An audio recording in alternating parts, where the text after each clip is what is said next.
What is this place? Does this place ring any bells, Misha? I don't know, but I feel a sense of déjà vu. What is this place? It's the realm within a dream bubble. This was left to the Astral Express by a nameless, but weirdly, when we entered it, it was completely empty. Dr. Edward from the Dreamscape sales store told me that dreams are formed from memories, and a dream bubble can't take shape if its core is empty. So I thought you might be able to help us in unraveling this mystery, Misha. As a hotel doorman, you know Penacony best among us. I don't know much about dream bubbles, but if you want to figure out what this mansion is, I'll do my best. I'm counting on you then. Himeko, I still don't get it. Why were you so sure that Misha had a connection with this dream bubble? I wasn't sure. It was just a hunch. But since Misha feels familiar with this place, my hunch might be correct.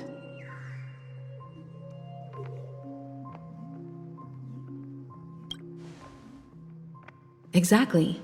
This is where you and Firefly encountered death, which we now know as dormancy. Considering its connection to Dreamflux Reef, it's not surprising it appeared here. The question now is, who brought you here? Based on the clues we have so far, it's unlikely to be that masked fool, so identifying them is crucial to us. We're drawing closer to the truth once more. Let's give Misha some time, as I believe he'll unveil the secret of this dream bubble. Alright, but there are doors all over the place. Which one should we choose? Do you have any idea, Misha? I guess... maybe this way?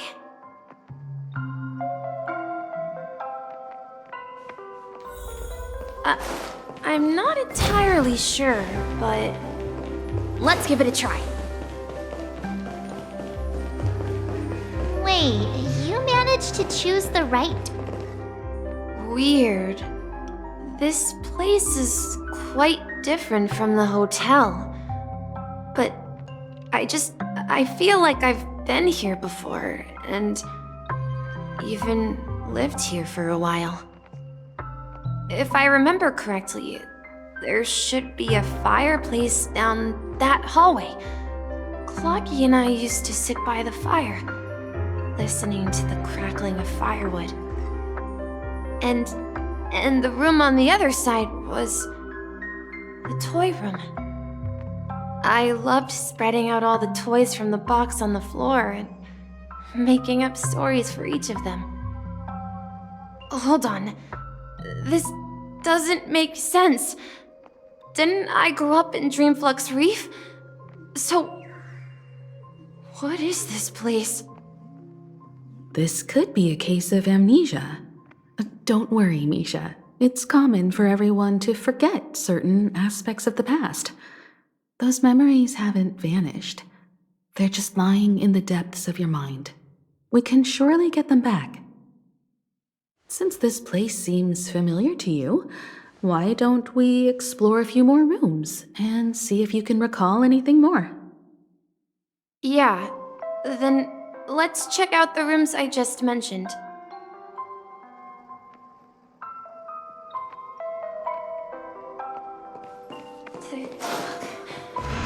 Tick-tock.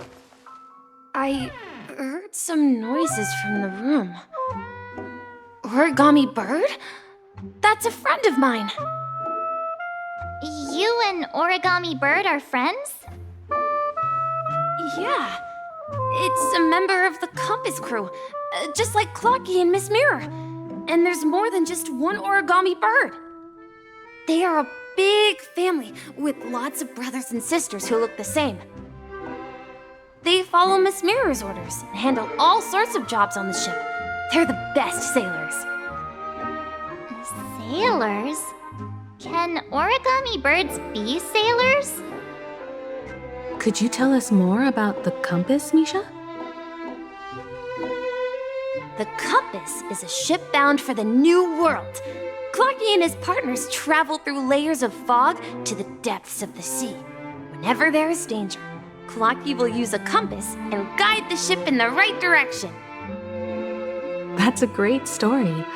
But in the Penacony cartoon, Clocky and his partners have always lived in Dreamville and never ventured out, right? Huh? Oh, that does seem to be the case. Weird.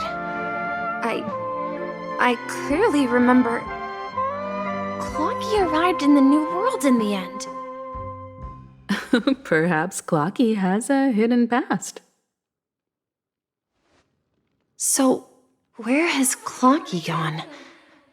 Did he leave to protect Dreamville? Tick-tock. Tick-tock.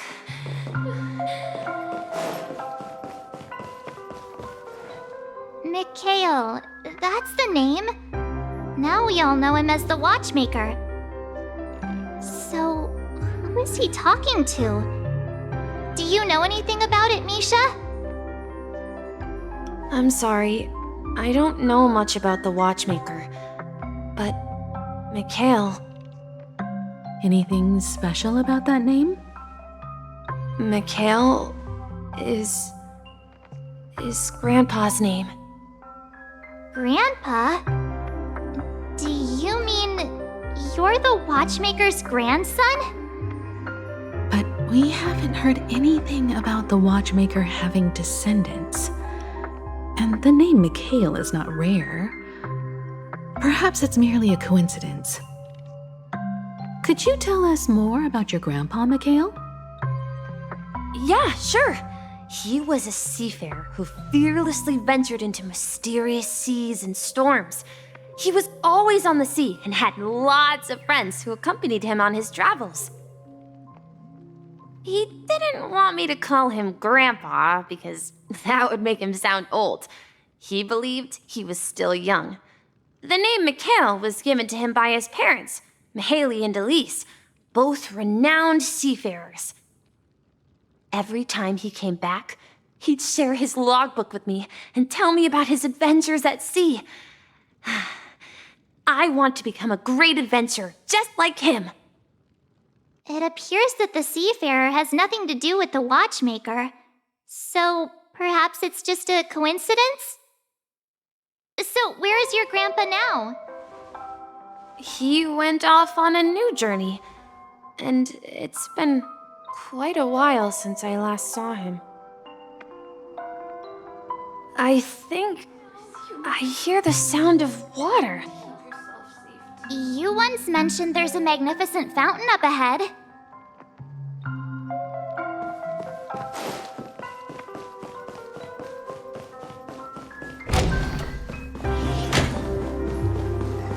Look, there it is! The water resembles a precious jewel embedded in the dreams of all seafarers. Every time I gaze at the shimmering lights beneath the waves, it feels as though I'm back in this place, standing by your side. Have you recalled anything, Misha? Yeah, I saw these sentences in Grandpa's logbook. He used to say that despite the perils of the sea, whenever he stood on the deck in the afternoon, overlooking the sparkling waves, he would think of this fountain in front of his house. He often said that those moments felt like returning to his family's side, and the difficulties at sea didn't seem quite as challenging. You know, I quite understand such sentiments.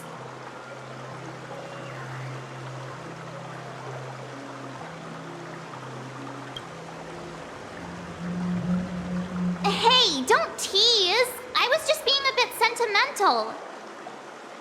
Perhaps every adventurer far from home carries a fountain within their soul.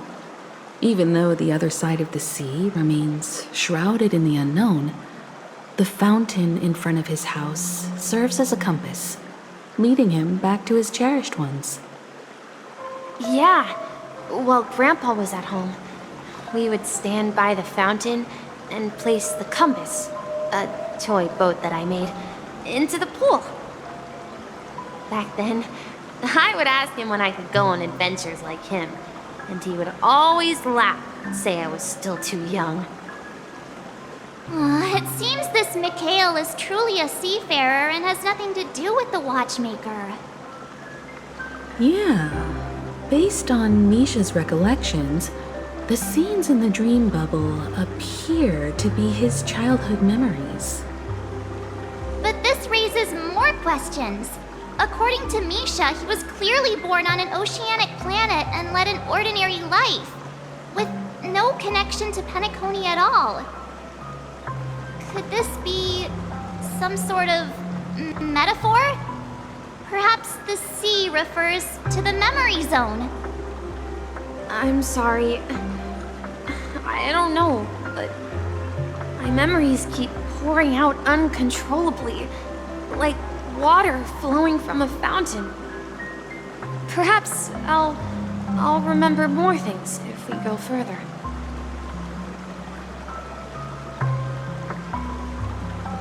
I wish to share your burden. We're going to the opposite side, right? No, we should turn left here. Huh? Something feels different about this place. Up ahead is Grandpa's study. It was in that room that I saw him the last time. The atmosphere in this room feels totally different. Misha! You finally come!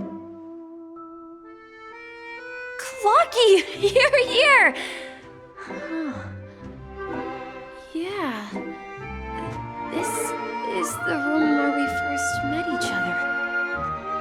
Are those books on the bookshelf logbooks left behind by that seafarer? Yeah. Whenever he came back, he placed a logbook on the bookshelf in his room. They contain records of his expeditions to every corner of the world.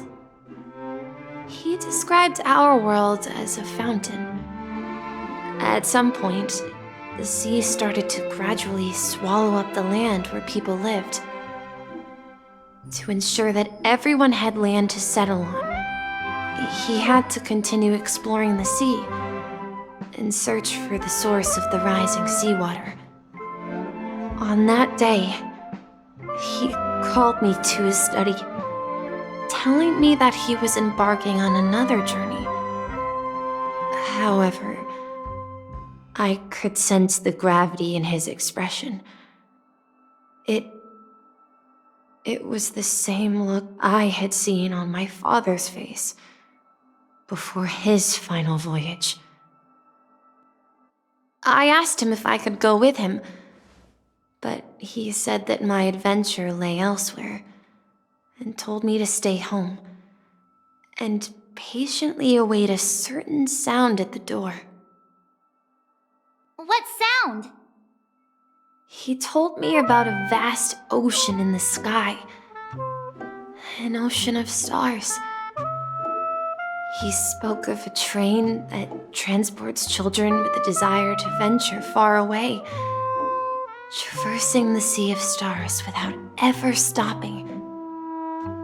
He said that he knew the crew on the train, and that he had asked them to take me along.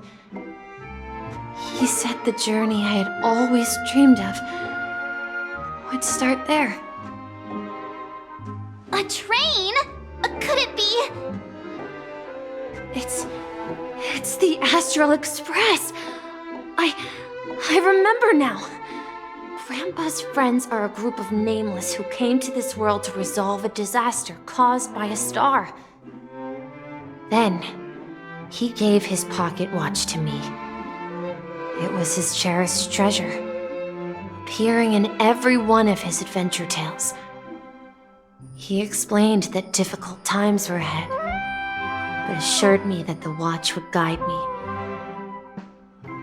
He said, as long as I kept moving forward, I'd eventually reach my desired destination. And then, it was as if I heard the distant sound of a train whistle echoing throughout the room. Exactly, Misha! And then we followed that whistle, didn't we? Yeah. I think I can still find the way we took back then.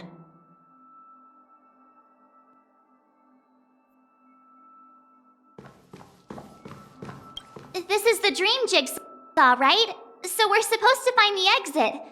But where can we find the last piece? Do you remember? You said you obtained a mysterious shard when you stumbled into this place. Hey, the shape seems to match. So this shard is also connected to Misha? Looks like we're just one step from revealing the truth. Let's get to the other side and investigate.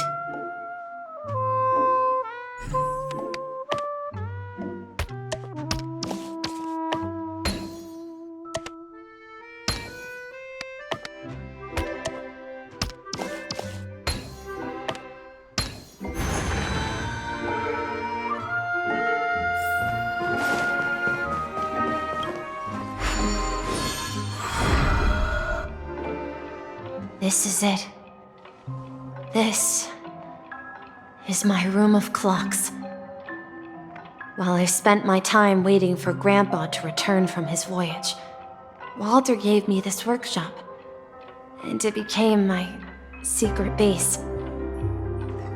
Here, I learned how to repair clockwork and gears, out of my fondness of precision mechanics.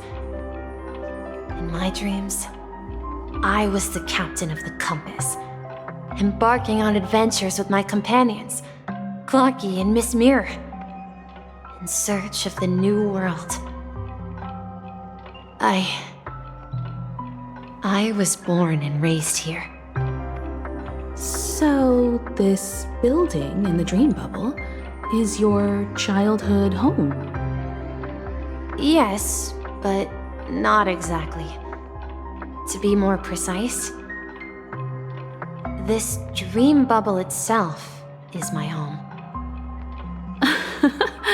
Looks like you've remembered everything now. Wait. Why does it feel like everyone else knows something I don't?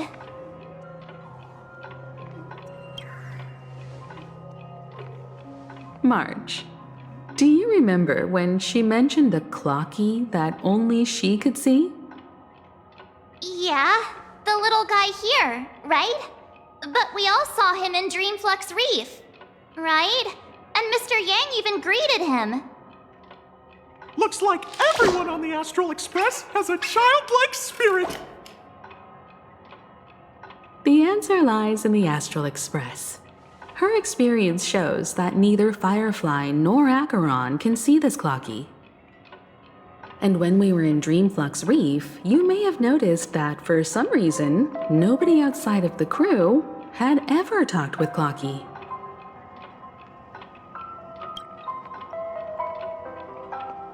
A mimetic life that can only be seen by a select few. It's just like a hidden message left by someone for the nameless. But Misha can see Clocky too, right? They even grew up together. But Misha hasn't started the way of the Trailblaze yet.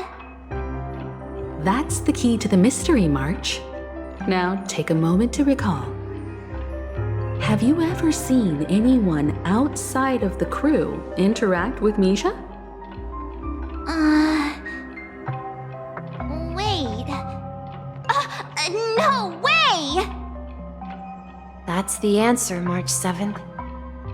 This dream bubble is the place where I was born. And I'm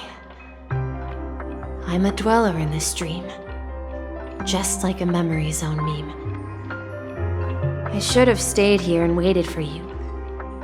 But when reality and memories merged, I unconsciously pushed open that door and left the bubble with Clocky. So it's not that the watchmaker's dream bubble is empty, but rather the stuff inside ran away? And the whistle you heard was the sound of the express arriving at Penacony? That's one way to see it, but I believe there's a longer story behind all this. It's best for Misha himself to explain all the details. How about we start with your name? Now, should we call you Misha, or...? Thank you all for helping me rediscover my true self. Now, please allow me to reintroduce myself. I was born on Lushaka, in the Presmere system, adopted by seafarers Mikhail and Char. They gave me a treasure, a name that carried their hopes. Mikhail Char Legwork, or simply, Misha. If you prefer, you can call me by a more familiar name, the Watchmaker. So, you're the watchmaker himself? Unfortunately, that legendary figure is no more. I am only a reflection of his life. As for the child who has been with you, he's the innocent protagonist of Misha's childhood dream. A friend of Clocky, a young apprentice, and a future mechanic on the Express. And this also marks the beginning of his journey, devoted to the Trailblaze. At the end of the journey, I left this little flame, which I so cherished, in my deepest dreams, hoping to pass it on to the nameless of future generations. However, he somehow left the dream bubble and forgot all about his task. I apologize for all the confusion this caused. Because he was born with a desire to trailblaze, wasn't he? I don't think Misha has forgotten his role as a guide. He remembered it, and that's why he mistakenly appeared as a hotel doorman in her dream from the very beginning. The one who brought our unconscious friend here must have been Misha. If that's the case, we encountered the Watchmaker's legacy from the beginning, didn't we? Well, I have a sarcastic friend who says I always take big detours and end up back where I started. Perhaps that's what every nameless has to go through. But in the end, you found me. I'm sure you're all wondering what my legacy is. I believe my hound has mentioned the Stellaron and my wealth. If I may apologize, the Stellaron part is real. As for my wealth, however, it's nothing more than a baseless rumor. I left my homeland as a child and embarked on the journey of Trailblaze.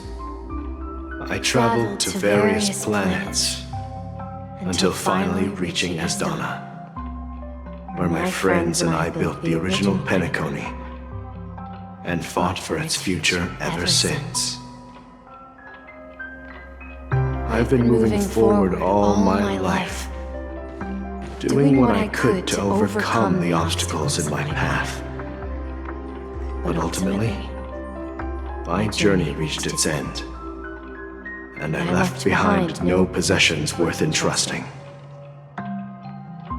So, if you ask what's left within this worn-out train engine that can be called a legacy, I suppose it's the things that are still burning in the engine's furnace.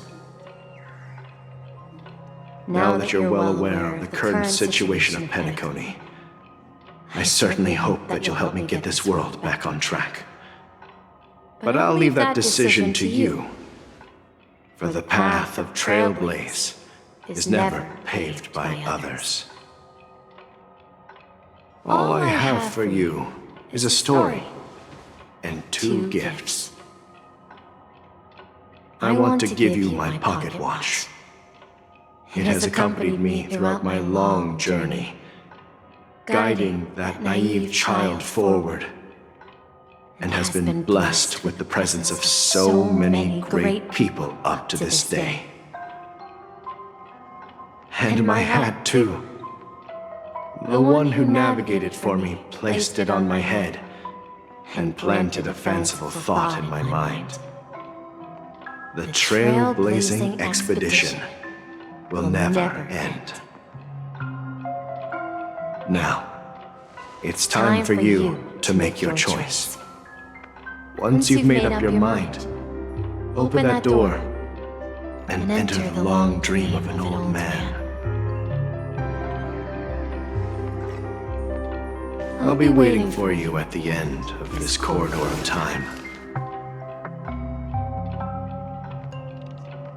All right, everyone, let's make a decision. Although I don't think anyone will have any objections.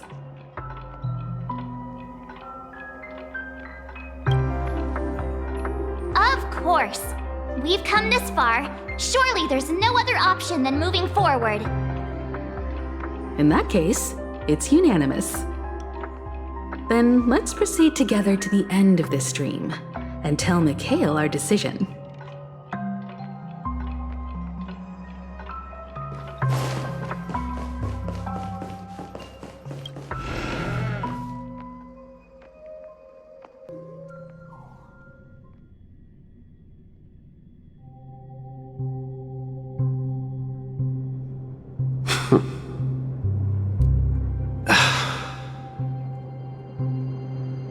Mikhail, where are you going?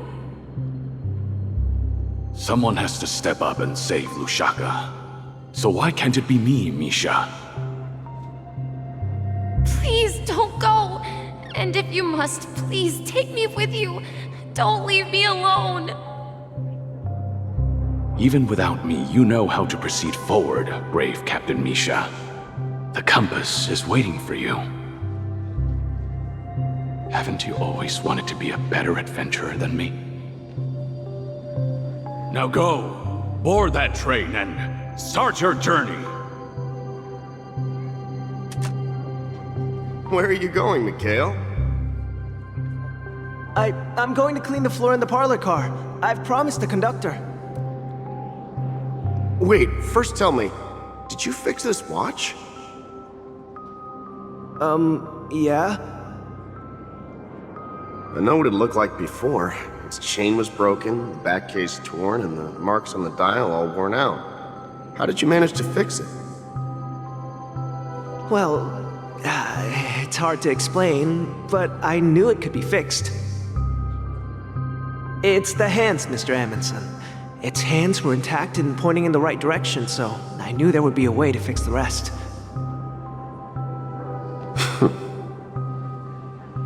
I see. You'll work with me from now on. Haven't you always wanted to tinker with this train? You're its mechanic now. As for the conductor, I'll do the talking. But I only know how to fix watches. Don't worry. You've got what it takes. I'll teach you what you need to know. Where are you going, legwork? It's time to head to our next stop.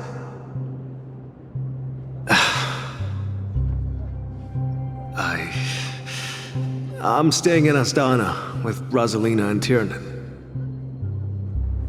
I see. This place reminds you of home. The people of Astana have only achieved a tiny victory and still have a long way to go towards true freedom. Hanunu needs us. Don't worry, not all journeys lead to the stars. Even if I leave the Express, our path of Trailblaze will continue.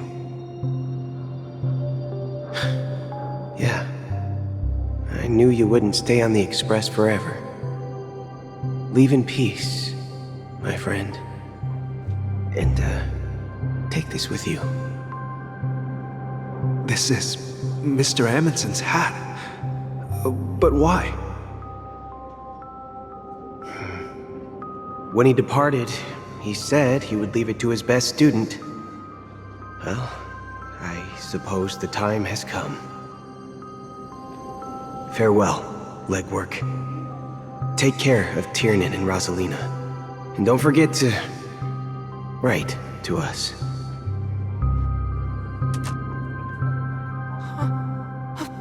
Where are you going, Watchmaker? Don't worry, Micah. Just going on a little trip. Someone has to be at the forefront of the interstellar frontier, and I'm the only former Nameless in Penacony. So why can't it be me? Because you're all we have! Have you forgotten about Tiernan? The cosmos is way more dangerous now. What will happen to Penacony if we lose you too? But what will happen to Penacony if we don't find a way out? Ah, Tiernan. How could I ever forget him? I've spent countless sleepless nights asking myself why I didn't go with him back then. We Nameless won't stop. Don't worry, Micah. It's just a matter of getting back to my old profession. Just wait for me to come back. But if, and it's a big if I don't come back in one piece, then you'll become the next Watchmaker.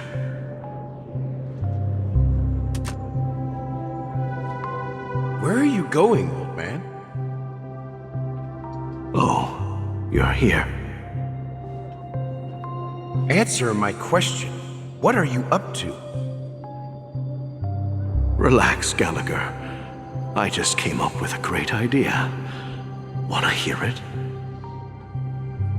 Oh, come on! Aren't all your ideas just ways to get yourself killed? I may be blunt here, but you're the last remaining hero in Penacony. If you die too, the secret of the Stellaron will go to the grave with you. Yes, I'm afraid there's no way out in Penacony, so I'll have to consider alternatives beyond Asdana. We'll organize a festival using the Watchmaker's legacy as a facade and send invitations to the entire cosmos to gather people here. So,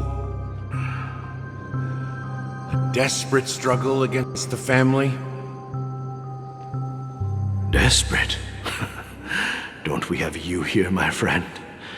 This task is challenging, but what hasn't been challenging for us along the way? Well, whatever you do, remember. Make sure to send an invitation to the Astral Express. Misha! Where are you going? Oh, it's you, Clocky. Take me to Dreamflux Reef. Last night, I had a long dream about the day we met. I want to write down that dream. Write it down? Why? Oh, so I won't forget it. Do you remember how you got your name, Clocky? Of course! You told me that when you were a kid, you lived in a room full of clocks. Those wall clocks and pocket watches grew up with you and were your best friends. Yes, but what I didn't mention was there's a funny misunderstanding behind it. I was a kid, and there was always a special pocket watch in my memories. It was with my grandpa, guiding him on his sea voyages and leading the way in his every adventure story. I wanted to have a pocket watch like that too. And that's when you appeared in my dreams. Yeah. Every night, we boarded the compass and set sail together. But you know what?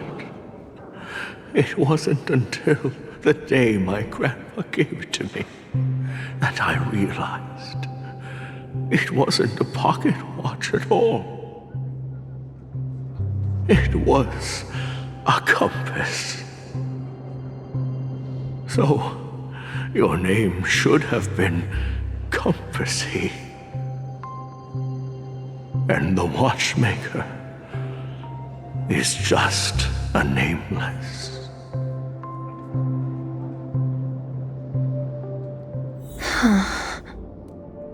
We've arrived at Dreamflux Reef. So, where to next? You know, Clocky, I don't think I'll be going anywhere else.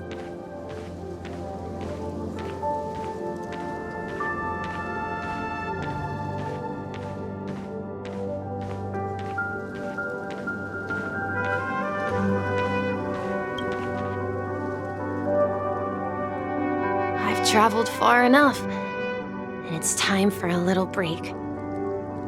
Oh. So, we'll set out again. When you're rested? No, I'll stay here. And then, this is where it ends. This is... where it ends? What do you mean, Misha? You told me that the trailblazing expedition would never end. Yeah, that's what I said. So now, it's up to you to decide your next destination. My next destination? What's that supposed to be? I've been following you. Misha? You're acting weird today. If you're feeling down, we can just do what we usually do. With the clockwork. No, I'm not feeling down. As for clockwork, yeah, it resolves all problems in this dream. So, do you know what clockwork actually is? I'm not quite sure. Well, everyone gets lost at times. They may hesitate and doubt which way to go. That happens in this dreamscape and beyond. But don't worry. Everyone goes through moments of uncertainty and hesitation. Eventually, they gather the courage to make bold decisions. Whether it's calming, joyful, angry, or sad, all they need is a little nudge to take that step toward where they truly belong. I'm leaving that little nudge with you, and I hope you'll share it with others. Such is the essence of clockwork, the will of the Trailblaze.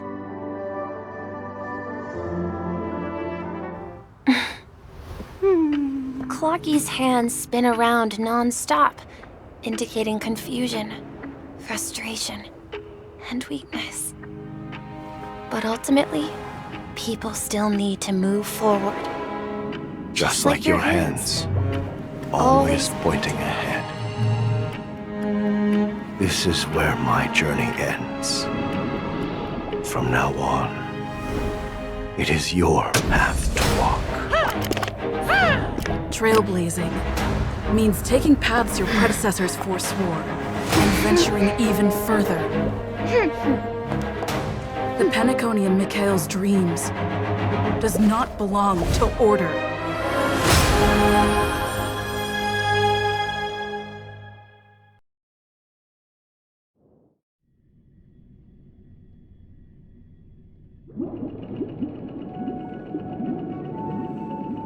I can't believe that Eon would cast a glance at Penacony at a time like this.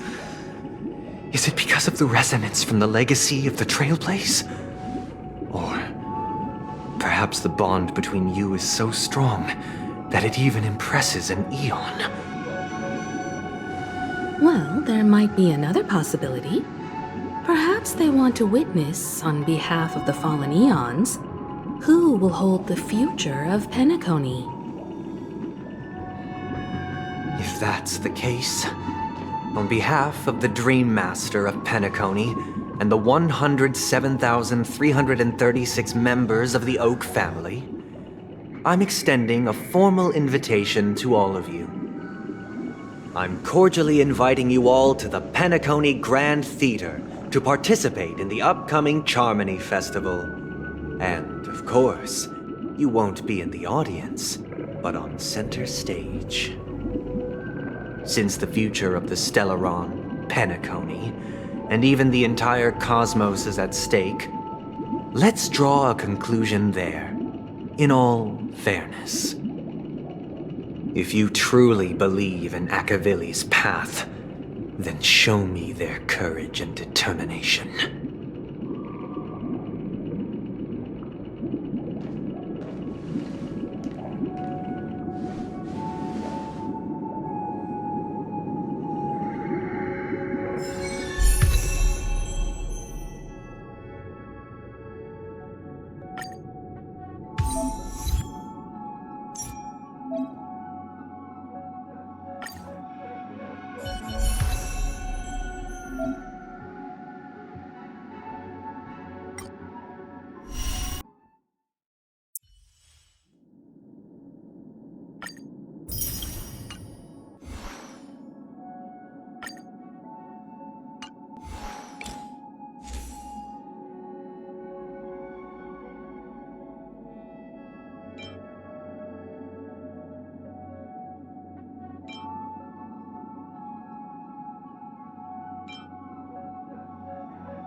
Does that mean he wants to fight us during the Charmony Festival? I'm afraid so. This is weird. Aren't Arc villains usually plotting some dirty conspiracy in the end? But he actually said something like, "In all fairness." Could it be that he's underestimating us? Well, in my opinion, Sunday is deeply committed to his own philosophy and genuinely wants to prove that the Order is right. I sensed a strong conviction and a desire for dominance in him. Maybe he won't accept the outcome unless he wins fair and square. That's why he'll give it his all in the upcoming battle.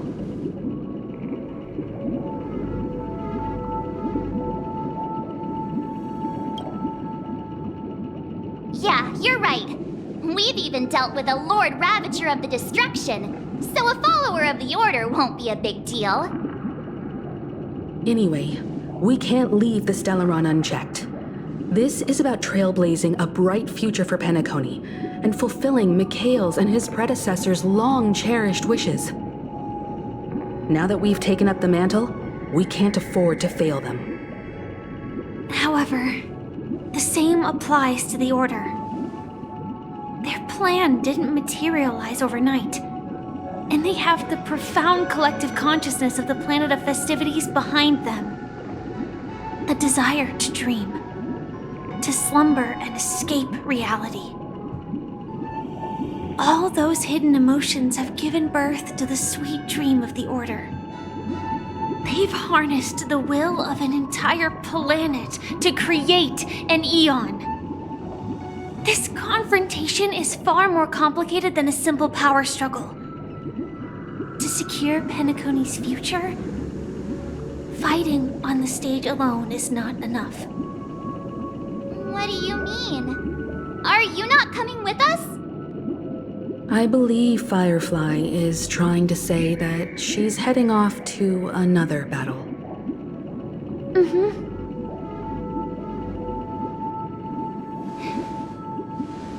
Before I left, the Destiny Slave told me that this journey would bring unforgettable rewards.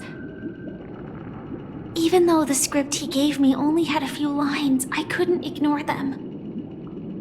Because one of the lines said, "I'll experience death 3 times in the land of the dreams." 3 times? This can't be serious, right? The first time was a painful death when I was stabbed by the Blade of Dormancy, which led to all subsequent events. The script will always come true, but in a way that will only be revealed when that page is turned. So now I've understood the meaning of my second death. And I am prepared to face it. If all goes well, my efforts will provide crucial support for you. Only by achieving victory in this battle can we secure a future for Penacony. And only then, my third and final death won't come true in the most terrible form. The most terrible form? Does that mean... The true death, where everyone in Penacony loses themselves completely in the eternal sweet dream of the Order. We must do everything we can to prevent that. Have you made up your mind, Firefly? Yes. Otherwise, I wouldn't be here. Thank you again for your assistance for the Astral Express. May we meet again, in reality. Yeah. Farewell, everyone. May your trailblazing expedition never end.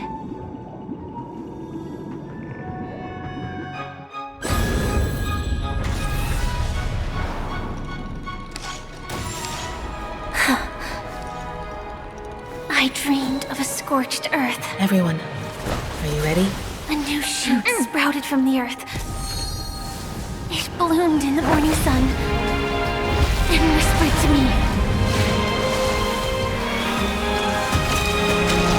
Like fireflies to a flame, life begets death. May we meet again in reality.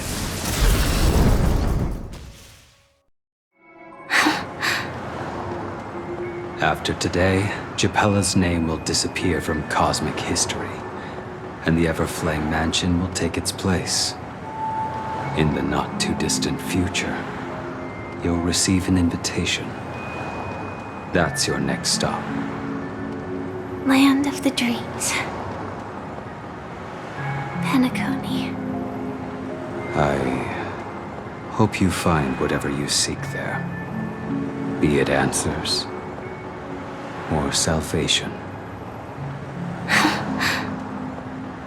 You mean my 3 deaths? Silverwolf told me about it.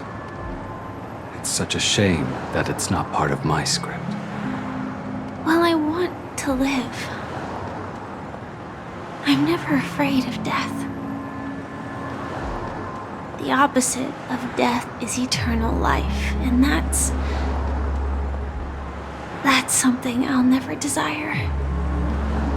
people die. And I am no exception. Death is like a script. A fate that cannot be defied.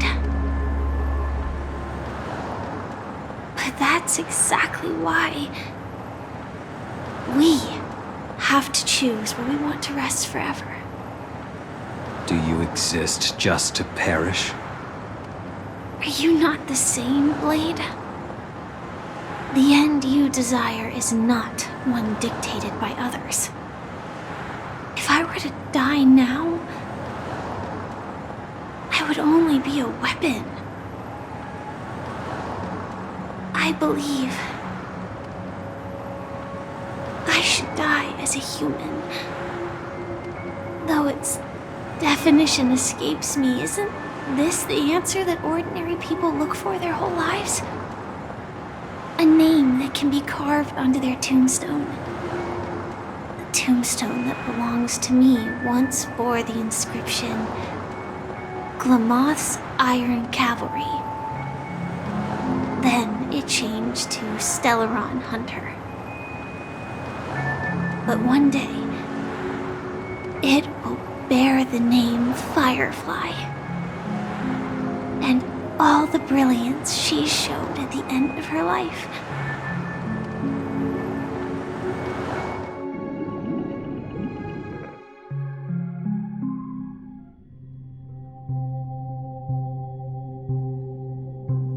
That's quite unexpected, old man.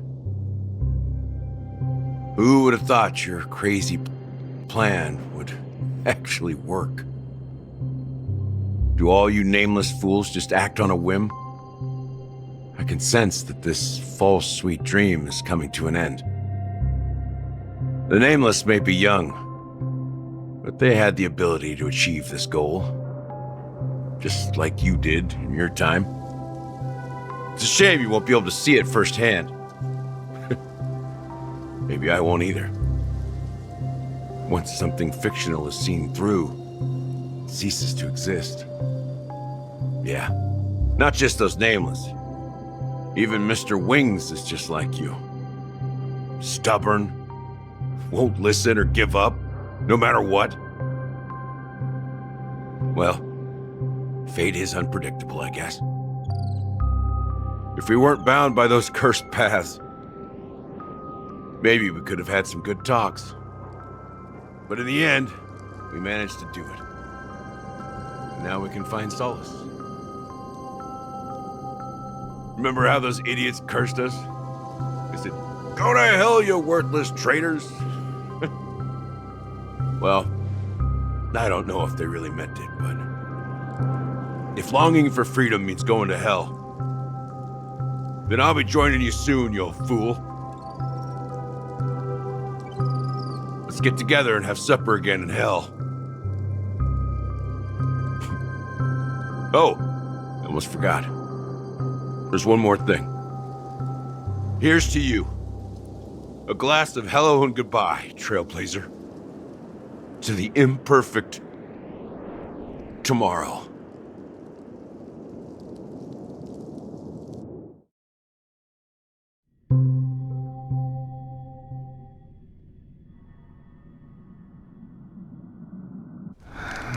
It's warm here, isn't it? You're lucky to have found shelter from the rain. Let alone fresh berries in this desolate place. I was just following the scent of life. It's particularly strong in a place like this. It's a shame these berries don't have much flavor. Seriously? In case you didn't know, this fruit is pretty juicy. The only downside is that when you chew it, it becomes extremely spicy.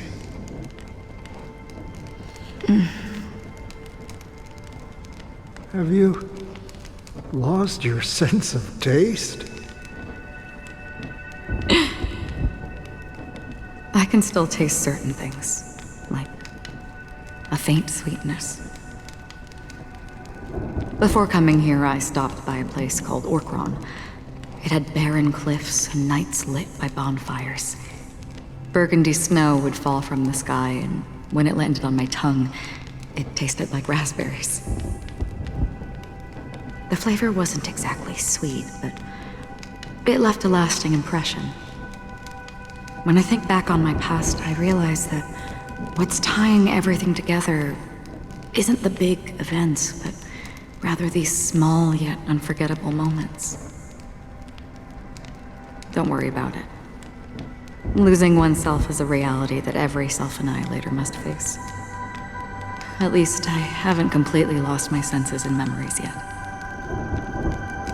Well, congratulations on adding another footnote to your journey. By the way, are you always alone? No, I had a companion in Orkron. She's a short, nameless girl who aspired to explore IX. She always said she'd walk a path deeper and farther than Akavili's. Quite an ambition for such a small girl. So, what happened? She became stagnant water. Well,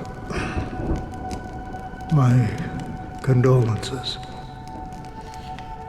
Condolences. I don't need them. The girl left with a smile. She never regretted her choice and most definitely wanted me to say goodbye with a smile. So, that's what I did. That's proof that you're grieving for her. Or perhaps I'm just afraid. Afraid? I rarely sense that emotion from you. What do you fear? I'm afraid I'll forget the 30 days I spent with her, just like all the other days in my life. Most of them have already washed away with the rain, disappearing into an unseen realm. I fear that those vivid red memories will fade away too. There isn't much color left, and besides this faint, warm red, there's almost nothing. Hard to imagine. A ranger accustomed to bloodshed, destruction, and chaos finding warmth in the red color. Because I have experienced this warmth many times. Long ago, I promised someone that I'd bring it to more people. And that for every remaining moment of my life, I'd strive for a better ending for all. As long as this red color still lingers, I have a chance to fulfill that promise. It represents a burning fire, a blooming flower, the berries in this cave, and life itself, fleeting yet still dazzling. In the end, it will lead me beyond the horizon of existence. And on the other side, I will cut off nihility. The one blessed by the sleeping and shapeless is considering how to kill them. That's truly pure nihility. But you're right about one thing. After spending so much time near this stagnant water, only when I look at this vibrant red fire do I realize that I'm still alive. When will this rain ever stop? Perhaps when the sorrows of the departed have finally quieted down, the sky will clear up.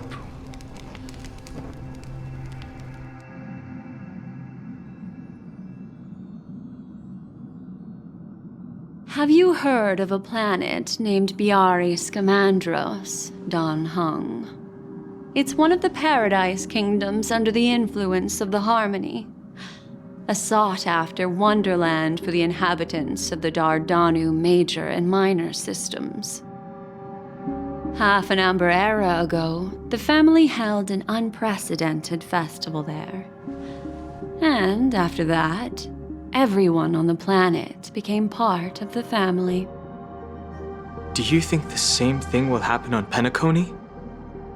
Yes. Or how else can we explain it? The family deliberately used the Watchmaker's invitation to keep all the Pathstriders here, but banished the Emanator of the Nihility. Because of the Nihility, I'm rarely affected by the power of other paths, but somehow I can unconsciously infiltrate them. Maybe that's the risk they're trying to avoid. I would disagree. Biari Scamandros is not part of the credit system or connected to the Silver Rail. It's nothing more than a remote civilization sheltered by the Harmony. But Penacony is different. If the family messes with Penacony, that would be like declaring war on almost half of the factions in the cosmos. They have no reason to do that. No, they don't. If they truly serve the Harmony, that is. What do you mean? The path in Penacony is impure. The Harmony here has impurities. Do you remember the Ancient Swarm disaster? Tazeront, the propagation, brought endless havoc to the universe, and it eventually evolved into a fierce battle among all eons. 2 paths lost their eons in that war, the propagation and the order. Coincidentally, their downfall is related to a certain eon. Shipe, the Harmony. Legend has it that they participated in the crusade against the Imperator Insectorum and devoured Anna the Order for unknown reasons. Holy forgaroni. So you're saying that the 2 leaderless paths are working behind the scenes? But I don't see any descendants of the propagation in Penacony. Could it be that the remnants of Beyond the Sky Choir are hiding within the family, trying to resurrect a fallen eon? I can't say for sure, but they're definitely planning something for the Charmony Festival.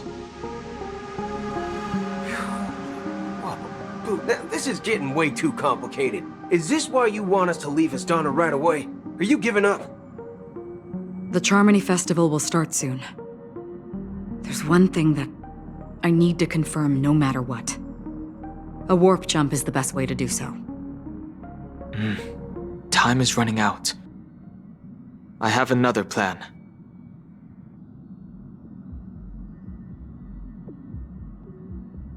Hold on. Are you thinking of using the Jade Abacus of Allying Oath? Exactly. The assistance from the Lawfu Cloud Knights would be enough. Think it over carefully. You can only use that once in your lifetime. I have considered it thoroughly. My companions are... they're also once-in-a-lifetime treasures.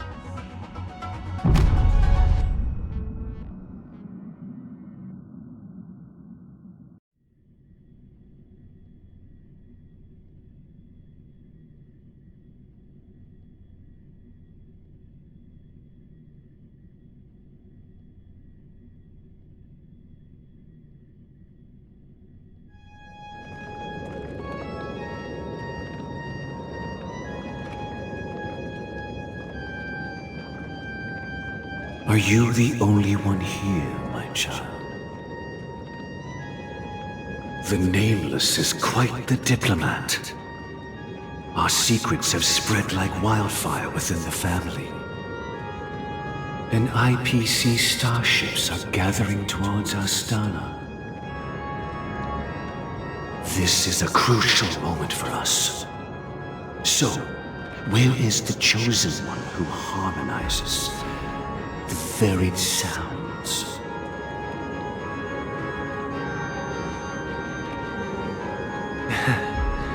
What do you mean, Master? I'm right here in front of you, aren't I? You know, she was supposed to be the star of the Charmony Festival in our plan. But the plan has changed. As her brother, I know she doesn't want to sing for the Order, so I'll take her place. You've always been wise beyond your years. I'm sure you understand the consequences of your choice. If you consider this a betrayal, well, there can't be two suns in the sky. I'll step up and take down the other sun if necessary. Do you believe in karma? If karma exists, then everyone has their own karma. You have yours, and I have mine. And my karma has nothing to do with you, Mr. Gopherwood.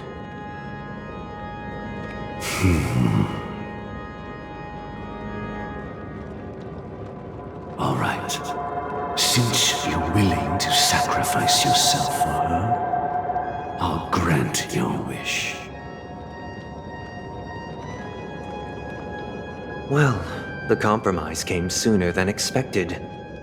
Why? You and your sister were born as twins of the Order. And one of you is destined to follow this path to the end.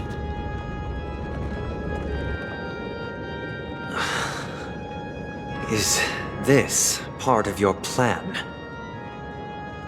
Of course. You're still as clever as you were when you were a child.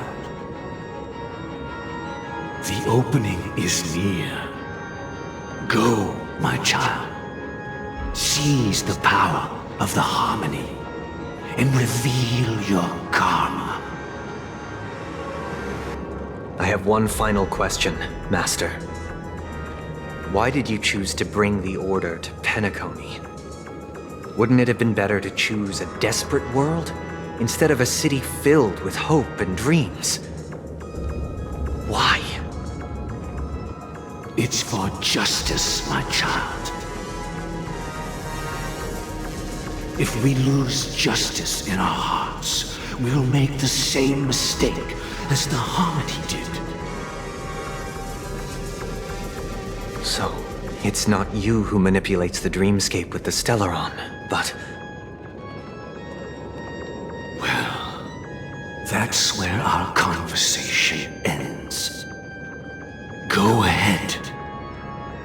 The 107,336 souls of the Oak family have dreamed of this moment too many times.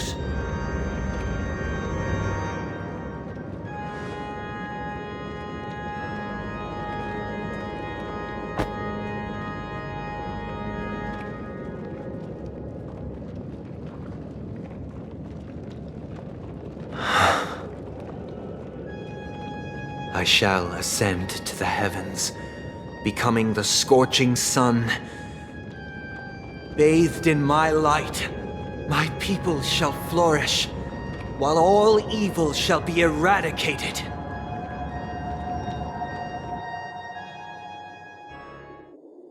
This is the interior of the Penacony Grand Theater. It's quite exhilarating to be flushed into the air by Soulglad. But why is the venue still closed when the Charmony Festival is about to start? And not only that, the entire theater is eerily quiet. No audience, no staff, no one around.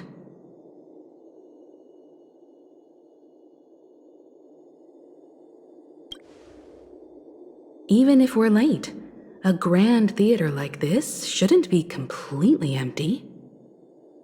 Let's explore around. Be careful, everyone.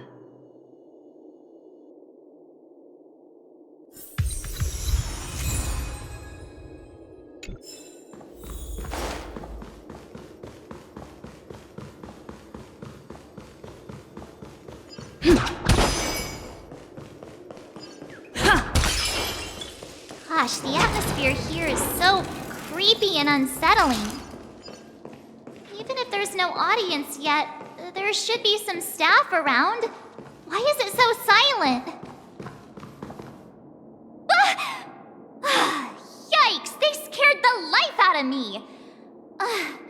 Why are there so many puppets at the ticket office?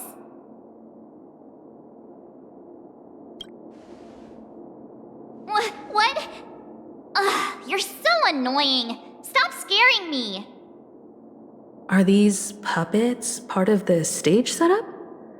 Even so, it's so eerie that the entire front hall is empty.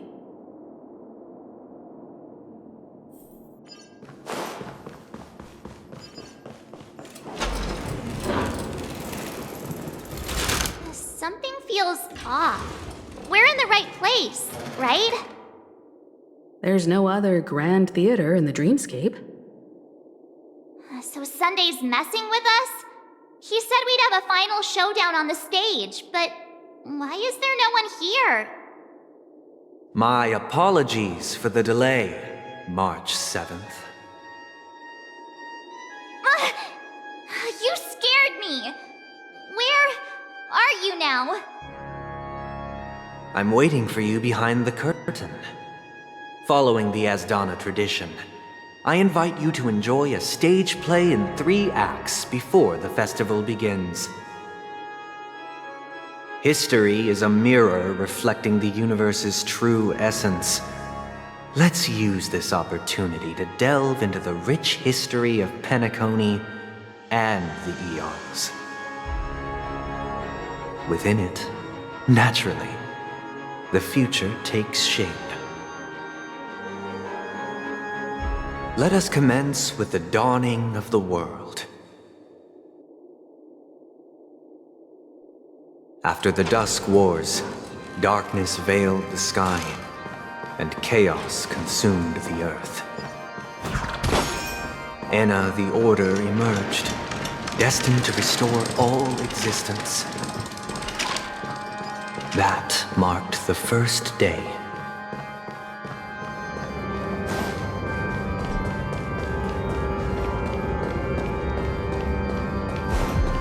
They gathered nebulae and forged them into pigs, thus creating a grand lyre with black and white keys. Strike the white keys, and the sun rose. Strike the black keys, and the moon rose. The puppets are gathering around the frame. Are they expecting us to enter it?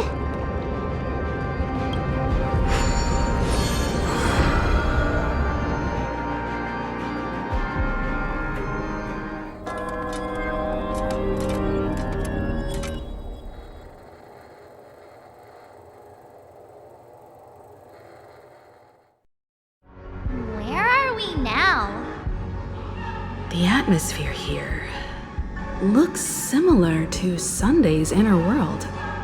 Perhaps this so-called stage play is created with his abilities. This act is named Ode to Prisoner. Given the atmosphere here, I believe it's about Penacony's past. I thought things were finally looking up as I managed to dodge prison during my recent trailblazing expeditions. But now it looks like I'll be back behind bars again.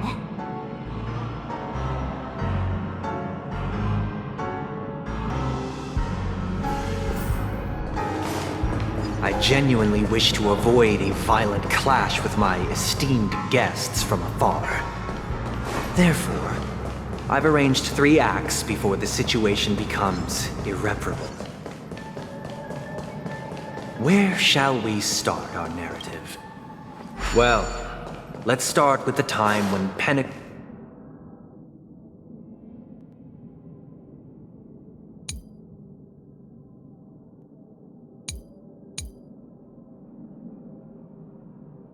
Penacony was still a frontier prison.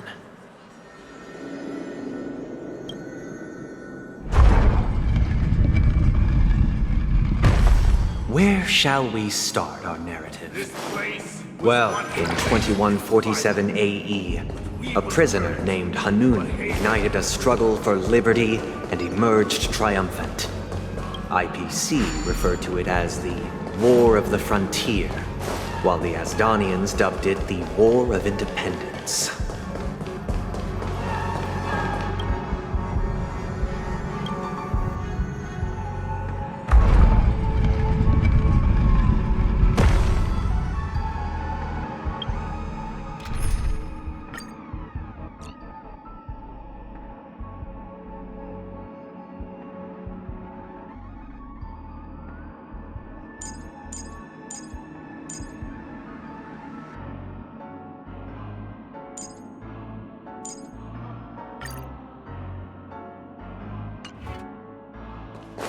We've shattered the cages and expelled the It's guards. true that Hanunu was a legendary hero, but it must be acknowledged that while he bestowed freedom upon the prisoners, he didn't grant them the three nameless stayed on the planet, endeavoring to spread the tenets of Trailblaze throughout the frontier prison.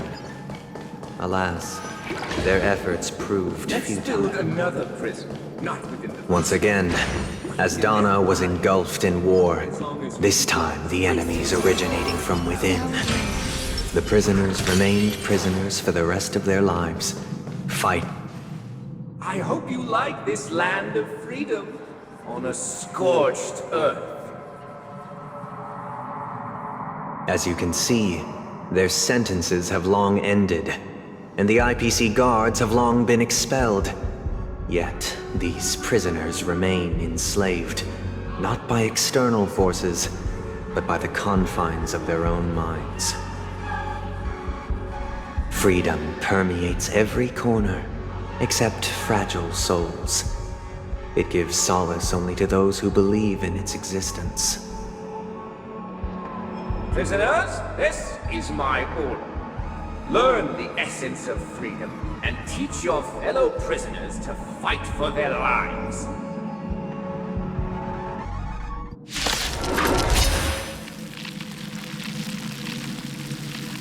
Hey! Why do we have to fight while enjoying the show? For I desire not only your enjoyment, but also your assistance in its completion. Feels its desire to control the heavens, and I'm no exception. The mood is set. Just let the show begin! Life's like a good brew, my friends.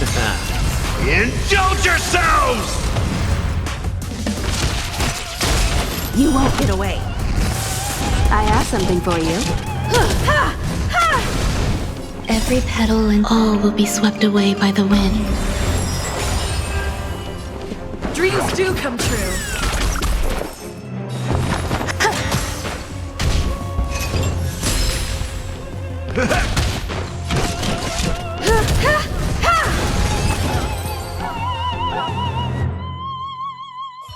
No one can restrain you anymore. You are free. Thus concludes the first act. Amidst a raging war, the frontier prison headed toward becoming Land of the Exiles. This must be how Penacony was constructed. With the aid of outsiders, the prisoners were finally liberated and established the Land of the Exiles. However, it appears that Sunday aims to convey the spiritual plight of the prisoners more than the physical aspects of imprisonment. This show is a bit too literary for my taste. But the battle part is quite easy to understand. Anyway, we've arrived at the exit. Let's go! These puppets... Where are they guiding us this time?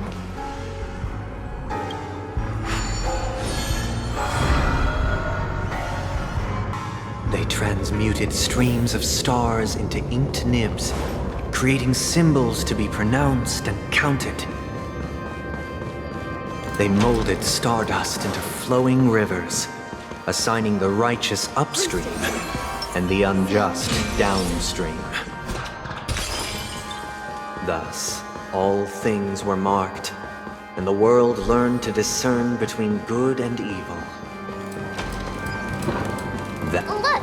Another frame!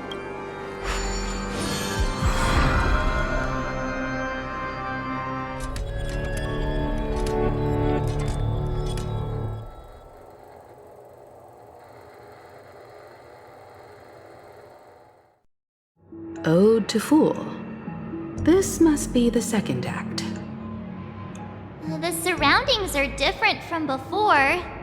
The stage decorations look a bit tidier now. Behold the ensuing tale, a struggle for power. Penacony witnessed the ascent of the 7 major lineages: tree, grass, flower, bird, beast, fruit, and insect. Peace never truly graced Land of the Exiles.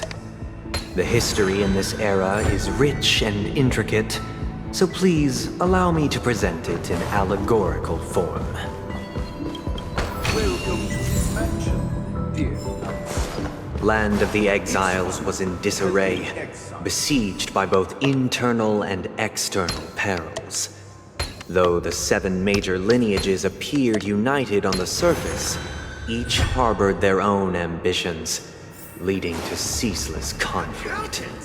We are the pillars of this mansion. The Black Plum family was the first to fall. They withered away in the White Desert event, orchestrated by the Alfalfa family. Because Master my child, you did not serve the old master. The leader of the Alfalfa family sought to defect to the IPC, trading freedom for survival. However, his eldest son slew him in the name of righteousness and ascended as the new family head.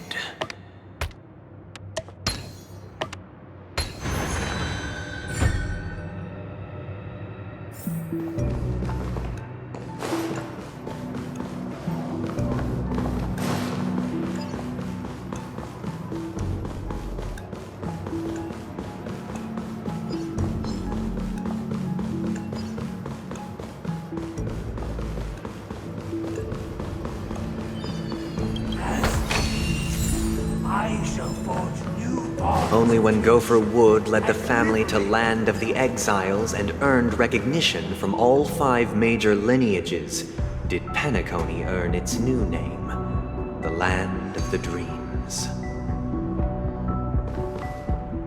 Dear outsider, I beseech your aid in purging this mansion of the poison spread by the lurking instigators. You want us to help you? What do you need? I wish they could regain their reason and cast away the shackles of hypocrisy. This is the second act. Looks like it's about Penacony's journey to becoming the Land of the Dreams, during which the family plays a crucial role. But this new master seems like a bad guy to me, don't you think? Perhaps this is the truth Sunday is trying to express, if you read between the lines. The Harmony changed Penacony just as the guards once did. Looks like we've gotta help those guys kneeling down over there calm down a bit, right?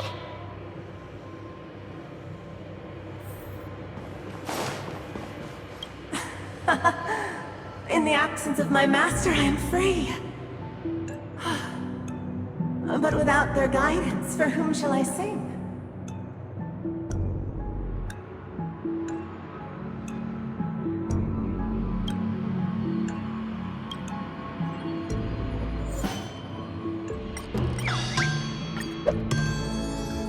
I shall sing for my new master, just as their noble voice once resonated throughout the cosmos.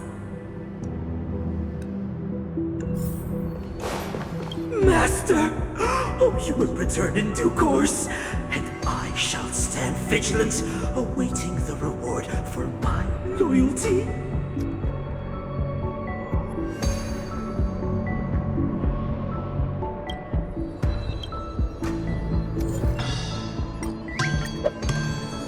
Master, now that you have gone, I shall wait no longer for my reward.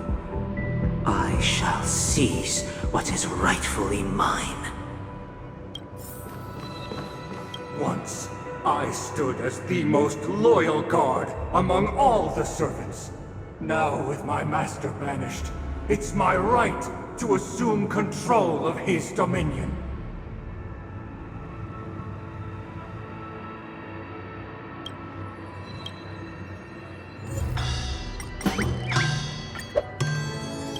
My former master has long departed. But why do I still fear the remnants of his creation? Master is no longer here. I thought I'd be free, but I'm not. Now, without my master's command, I'll have to seek guidance from the blind.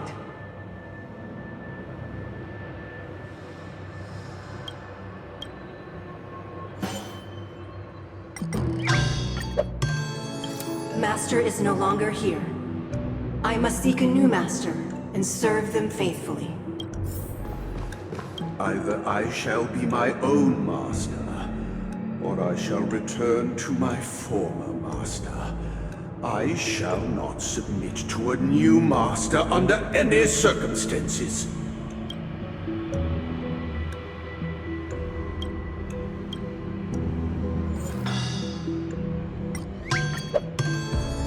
Without a master, who can grant me true freedom?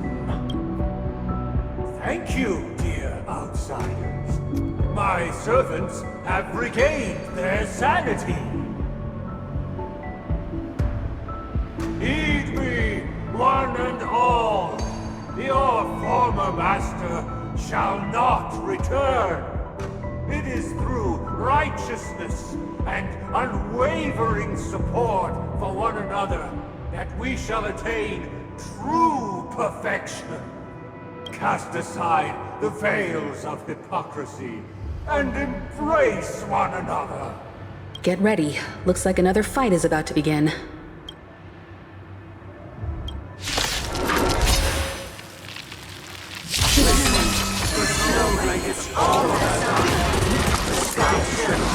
And the earth teeters on the brink of collapse. At the edge of the silver universe, the first buds sprout under the rising sun.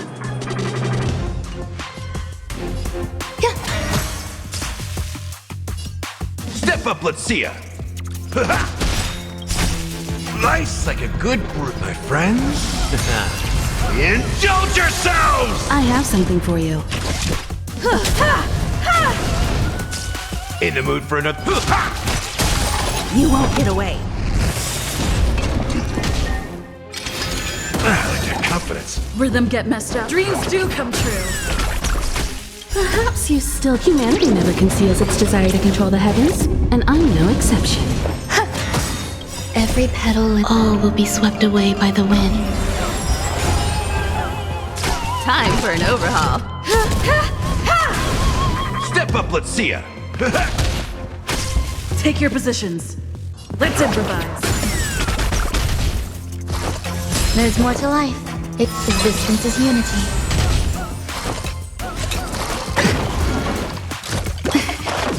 I have something for you.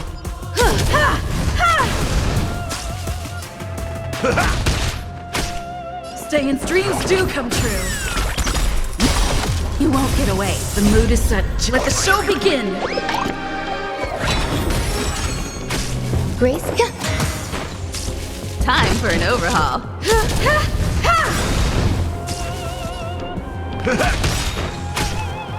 Let's improvise.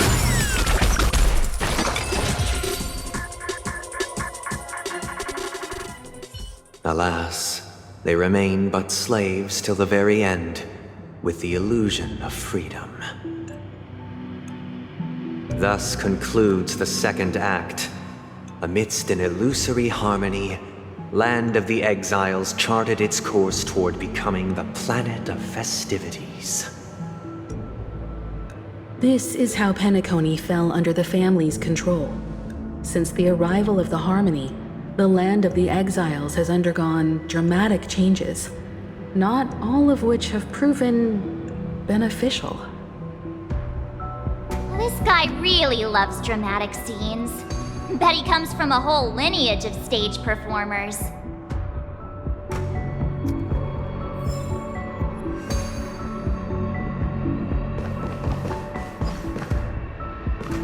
Please stay tuned. Sound lingers.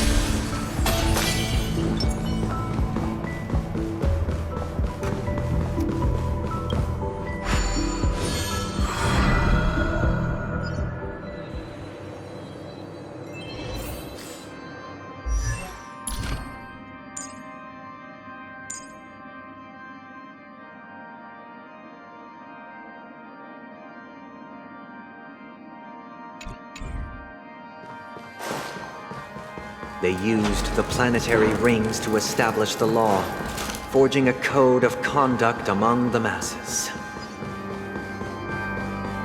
A grand lyre with black and white keys served as an instrument, while symbols of articulation and numerical notation took the form of musical notes. The downward flowing river became a melody, and the canon of law dictated the form. Thus, all mortals found their unique place within this symphony. This guy is really into these puppets.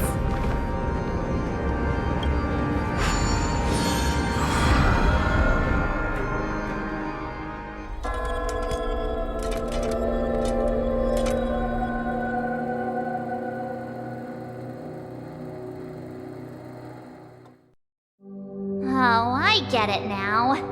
The last scene is all about singing the praises of the Order. And the atmosphere here is completely different from the previous two scenes. This is the concluding act of this play. I have showcased the past and present of Penacony.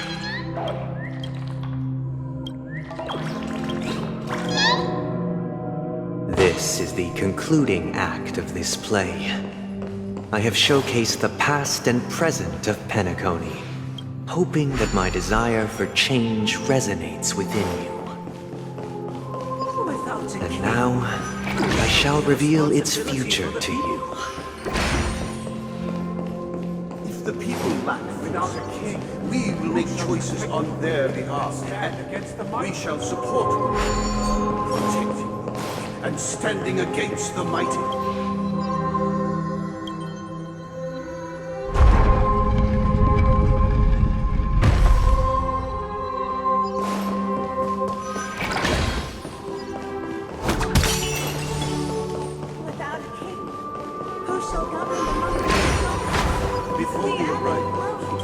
Everything followed its natural course, and so it shall continue, even after the king's departure.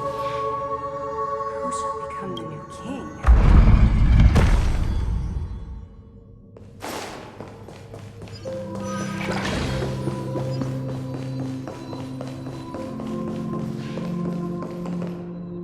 Hey, aren't we supposed to kick off a short story and have a fight here just like we did in the previous acts?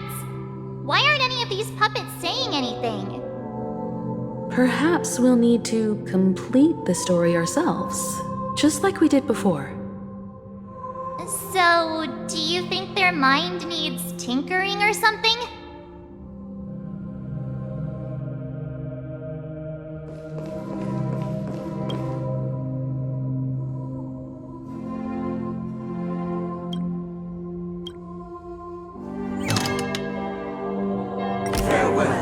Former king. We no longer have need for a king, for we have become kings of all things. How did it go? You can't change them? What does that mean? My apologies for my negligence. I forgot to inform you that the final part was scripted long ago. Let our previous king recount it to you. Now it is time for the final rite. Prepare for battle. Looks like we'll have to fight again. Descending to the infinite spiral staircase, I converge towards the future with measured steps. No need to remember me or seek my existence. For the contours of my mind shall intersect with other experiences.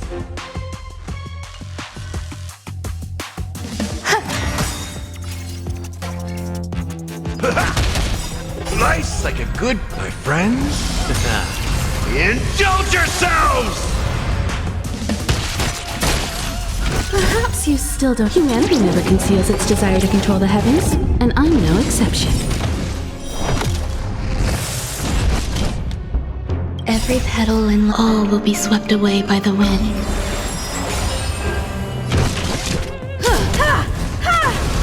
Rhythm get messed up. Dreams do come true.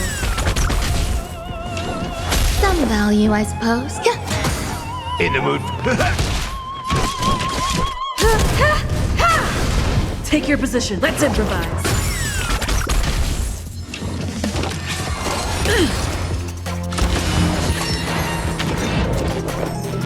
Existence is unity.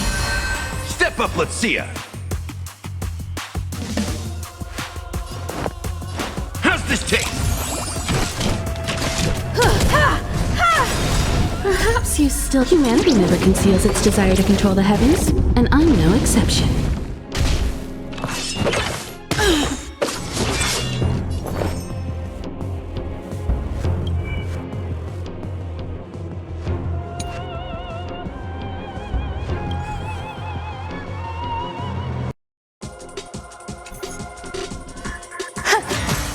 In the mood for another beating? Life's like a good, my friends. Indulge yourselves! You won't get away.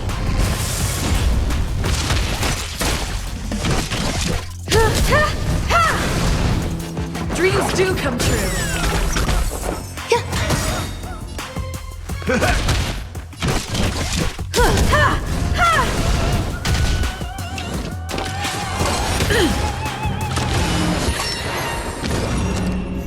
Step up, let's see ya. Stay in step. Let's improvise.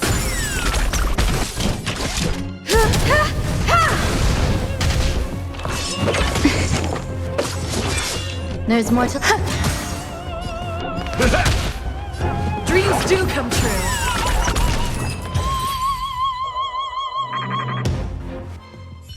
In the hushed expanse of a nocturnal reverie, I leave faint traces behind. No need to remember me, or to recall the essence of dreams. What is mine shall wane, while you shall transcend its delicate nature.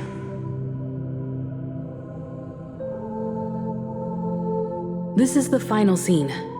It's much more straightforward. He wants to expel the harmony and establish an empire based on the order. Let's go. Once this stage play concludes, it'll be time for the main event, the Charmony Festival.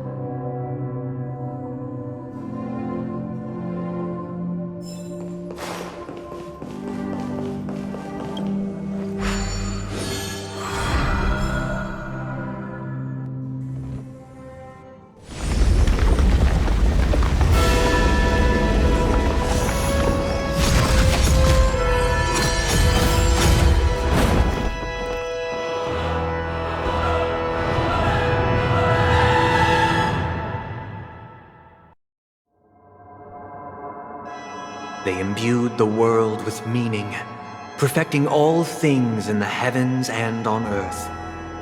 Then, they rested from the labors of creation. Yet, all beings cried out to Enna.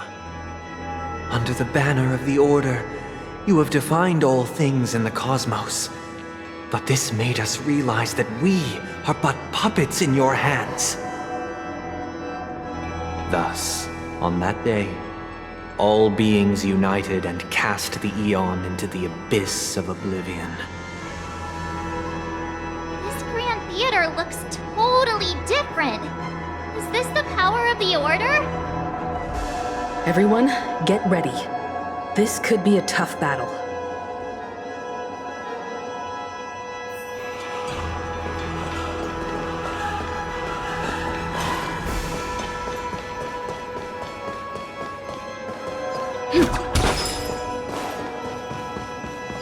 Please stay tuned. Sound lingers.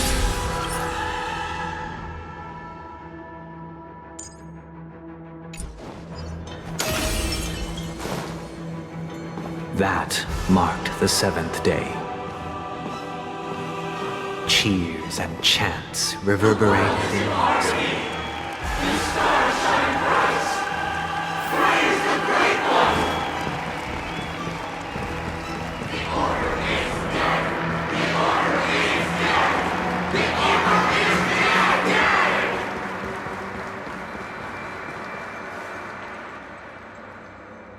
Look, there he is! That concludes everything related to the Order. What are your reflections on this, my dear guests? Nevertheless, this is but a trivial blip in the annals of galactic history. What truly matters is the course this river shall take in the days to come. You've arrived at the perfect moment. The Charmony Festival is about to commence, and it would be a shame if you were absent for the Harmony's prologue. Allow me to extend my warmest welcome once more. Welcome to Penacony Theater, the very core of the Sweet Dream, the abode of the Stellaron, the grand stage of the Charmony Festival, and the very place where the future of Penacony shall be determined through conflict.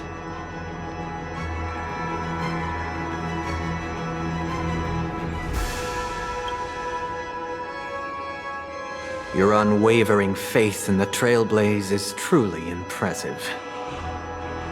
True goodness can only be achieved through faith. Allow me to point out that falling into a permanent slumber is not happiness, especially when those people are driven by someone else's will in their sleep. Do you still believe that the Order only seeks to control the universe as their puppet, Himeko? No matter how perfect your vision of paradise may be, a cage remains a cage. People will never achieve true happiness in a world like that. They would just be toys for the Eon. It seems you have misunderstood my intentions. Allow me to clarify. My desire is not to resurrect a fallen Eon, or become one myself. My sole objective is to create a paradise free from Eons, where the Order ensures the dignity and happiness of all humanity. A paradise exclusive to us human beings. That's not the case. If people are to live with dignity, there must be nothing and no one above them. In your so-called paradise, you would be the one reigning supreme.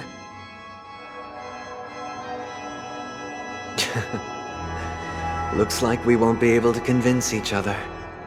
Now that our conflict has been destined, let's unveil our paths and reveal to the universe the true path. However, before the prelude to the future begins, please take a moment to ponder the questions I've posed. Is darkness equal to daylight? Are sinners equal to the righteous? If you are born weak, which god should you turn to for solace?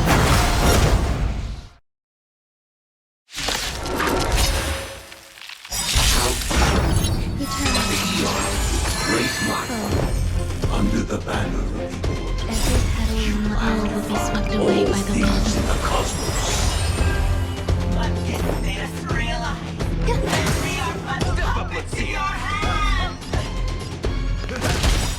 Life's like a good brew, my friends. Indulge yourselves!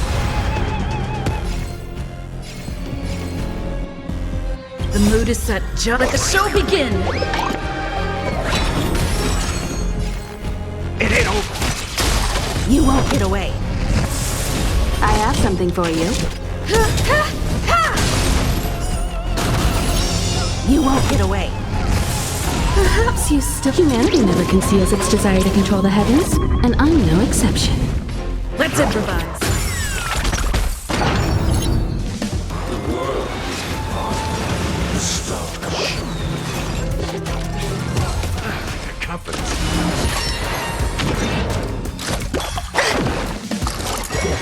Still the same old. In the mood for another beating?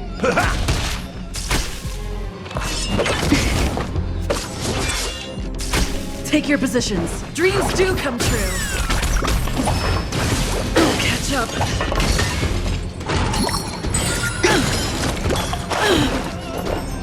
Existence is unity. Every petal and all will be swept away by the wind. How's this taste? Much obliged. Life's like a good, my friends. Indulge yourselves!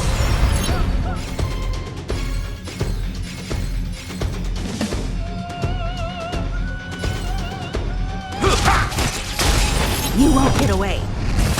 I have something for you. The mood is set. Let the show begin!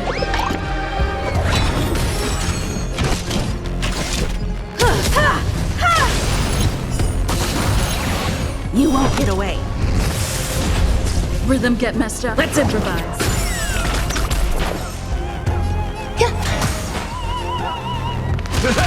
I have something for you. Dreams do come true.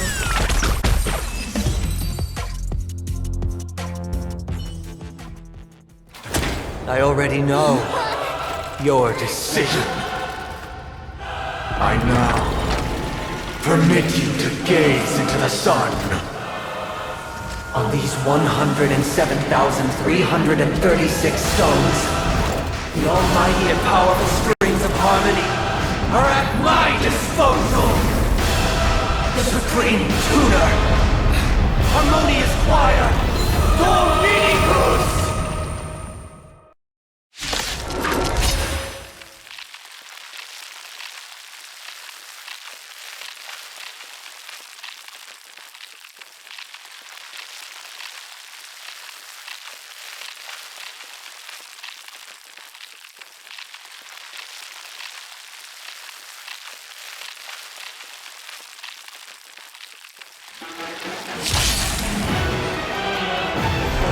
Lost souls, come and meet your master! The embodiment of the harmony? So the true purpose of the Charmony Festival is to usurp it? Eternal melody. So, in the mood for another beating? Time for a detailed overhaul. Come one, come all. Disorderly noise! You won't get away! Perhaps you still don't understand. Humanity never conceals its desire to control the heavens, and I'm no exception.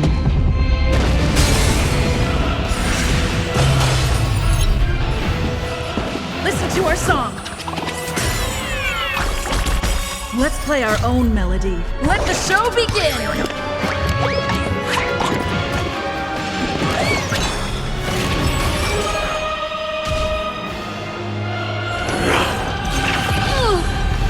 Wise and perceptive as you are, answer me this. Why could the harmony and the order merge into one? My friends, indulge yourself.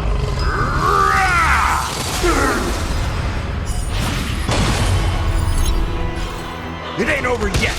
Noisy! You won't get away! I'm feeling like there's another world in front of my eyes. It's the power of tuning. Don't let the song distract you.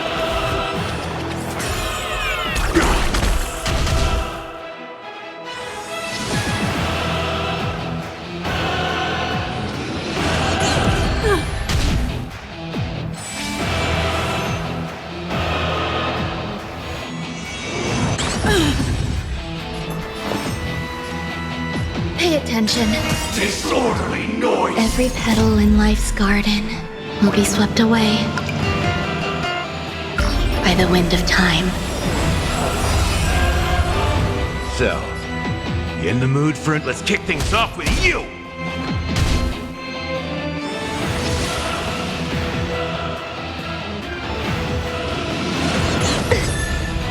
Combat is a series of precise machinations. Disorderly noise!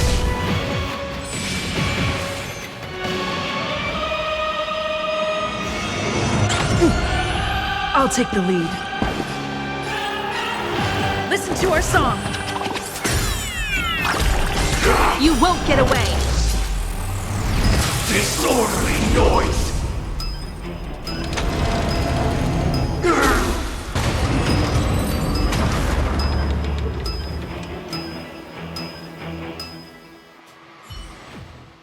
The time has come.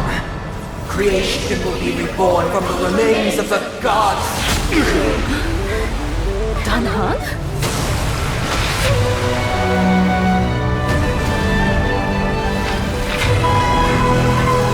Radiant spirits, heed my word. Show no mercy!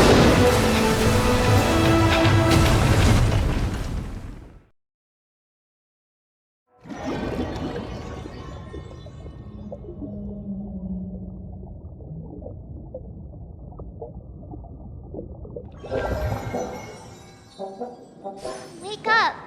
Wake up! Hey, wake up! The sun's frying your butt! Huh? Are you alright? Can you hear me? Do you remember your name?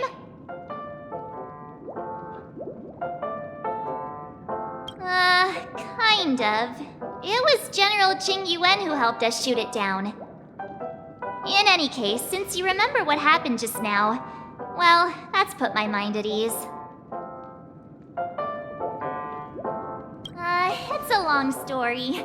Simply put, Dan Heng used the Jade Abacus of Allying Oath when we were in the middle of a fierce battle, and summoned the General to help us just in time. And then we returned to reality. Look, this is your room. Everyone else has also returned from the dreamscape. Himeko and the rest are at the lobby discussing matters with the General.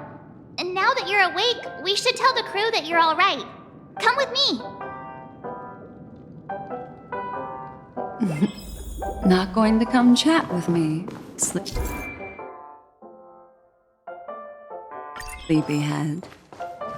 That voice. Is that Black Swan?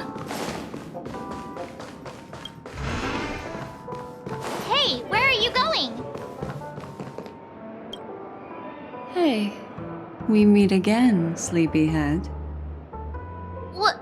What's Miss Black Swan doing here? Nothing, Miss March. I noticed she was awake and wanted to check to see how she was doing. Though the strike from the General was timely, its destruction was also immense. When emanators collide, ordinary people inevitably suffer. But, luckily for them, the dreamscape is my home turf. Thankfully, I managed to get everyone out before the harmonious choir collapsed. Oh, so that's what happened! Thank you, Miss Black Swan! Don't mention it. After all, I wouldn't want to see such precious memories vanish. You're heading to see your friends, aren't you? Would it bother you if I walked with you for a short while? Of course not. But you're not planning on doing something like last time, are you? Why would you think that? I've never harbored any ill intentions. Well, not when you were around, anyway. Himeko and Mr. Yang are probably still busy. Let's go look for Don Hung first!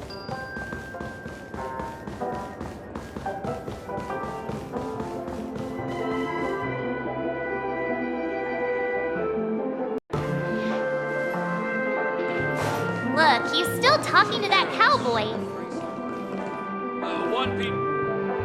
You're awake. How do you feel? Well, fork me. You must be that Stellaron they were talking about. Allow me to introduce him to you. This is Boot Hill, a Galaxy Ranger. During our pursuit of a certain person, we crossed paths and just so happened to uncover a shocking plot being concocted by Mr. Sunday. Which is why we sought you out, to help the Astral Express save the world together. No need for thanks. The Galaxy Ranger's principle is correct every injustice one sees. That's how you lot in the Xianzhou put it, right, Don Hung? More or less. Wait, hold on a sec. This is the first time I'm hearing about this certain person. Who are you chasing? And why would that lead you to the Express? Good question. It's, who was it again? Don Hung. Do you remember? No, that ain't it. I just can't seem to recall. Weird. My neurochip hasn't registered any malfunctions. I can't seem to remember either. What's going on? Heck. Forget about it. If it slipped all our minds, reckon that person was just a minor scoundrel. Unimportant. Ain't gonna stop us from piecing together the story anyhow. Yes, when the dust settles, I'll just think of a way to recall it in the memory zone. Everyone, let's hurry up and look for Miss Himiko, shall we? She's now a minor star on Penacony, and the entire hotel's concerned about her well-being. You're right. Let's head to the lobby then.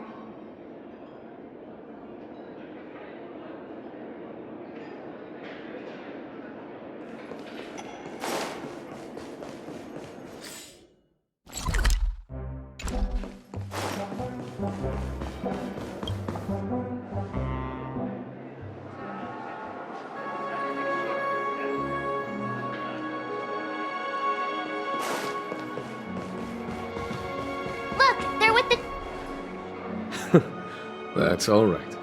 In these times of conflict for the sake of utmost safety, it is only right that the Alliance steps forward to mediate on behalf of the Astral Express. We must not allow you to take unnecessary risks.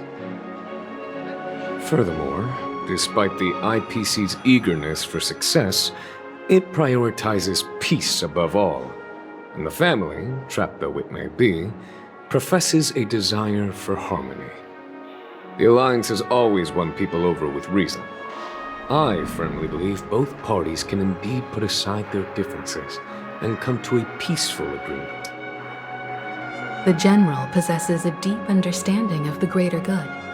With the Xianzhou Alliance mediating, peace for Penacony is within reach. You flatter me. But ultimately, it's been all down to the Express. Without your efforts, this sweet dream paradise would have been claimed by the last remnants of order before there was even a shot at peace. Well, would you look at that? Here comes the big hero.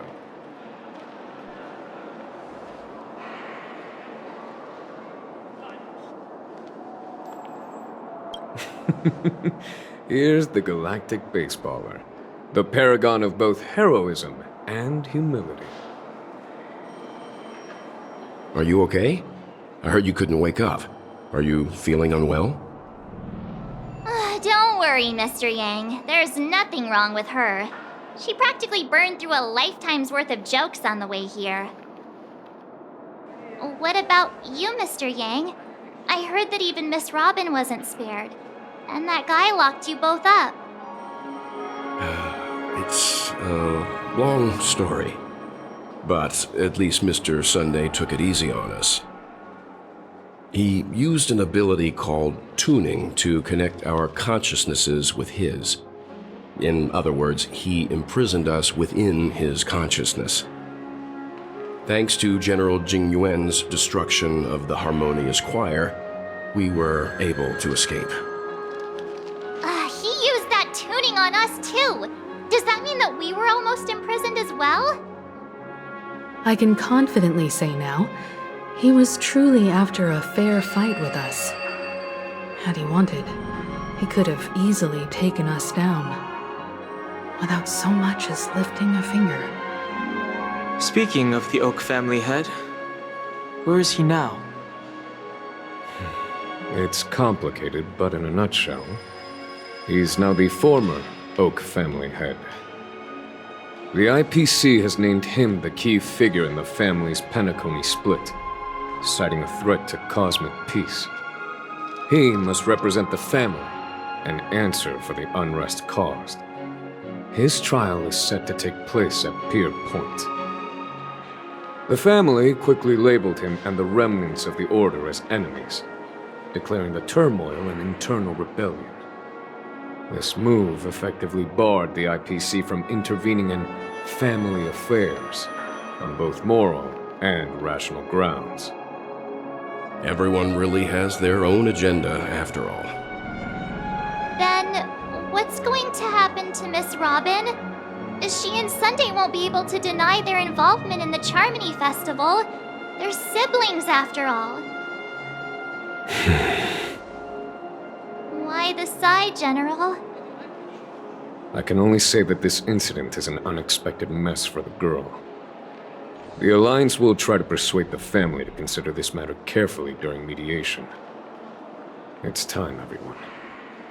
The IPC's key members and I have agreed to consult one another before the upcoming negotiation. Do any of you wish to sit in? Given the General's invitation and the matter's significance to the universe, the crew will naturally accept. However, if the IPC has any reservations... Why, of course you're welcome. They've mentioned that your team is a trusted ally of the IPC in Penacony, so there's no reason not to welcome you.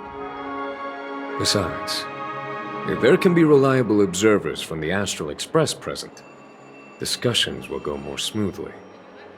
So, what do you all think? Well then, we shall oblige. I'm kind of allergic to those types of situations.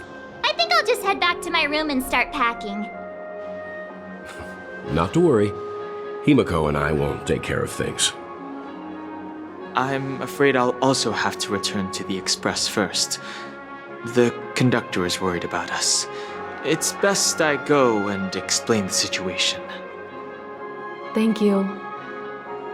What about you, Will you join Welt and me? Or have you got other plans?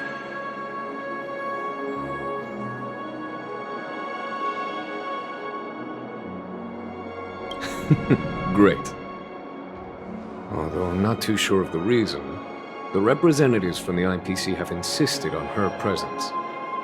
Allow me to lead the way. Follow me, please. The negotiation will commence at the hotel lobby. Everyone, please follow me.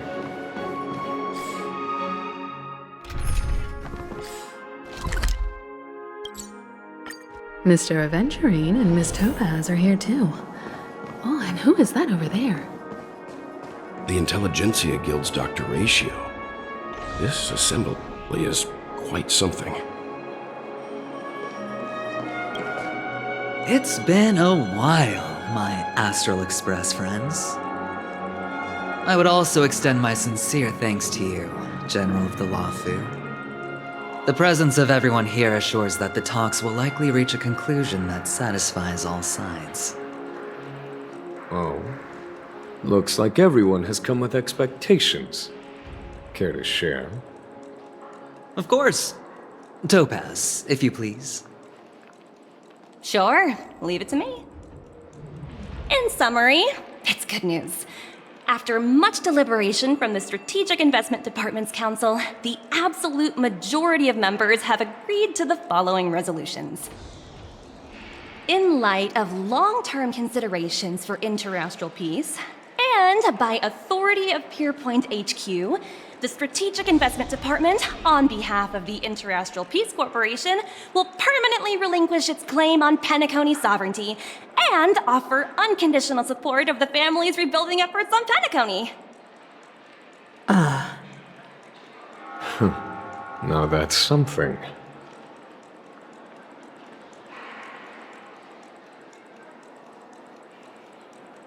To be honest, it does nothing to benefit the IPC. But it is extremely beneficial to the long-term development of the entire universe. Has the IPC finished sharing all its thoughts? Then it's our turn.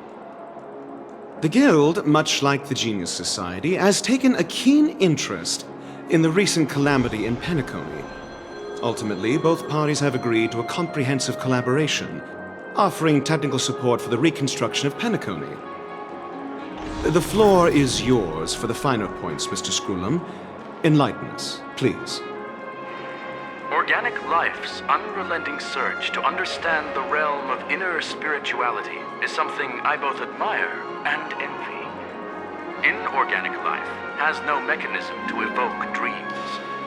But when my mechanical impulses are activated, my inspiration circuits will start to operate, and I will enter a state defined as imagination.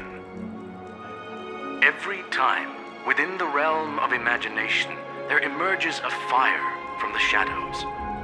It is warm, bright. I frequently ponder this flame might represent the essence of intelligence. A cluster of inspiration ignited by high temperatures.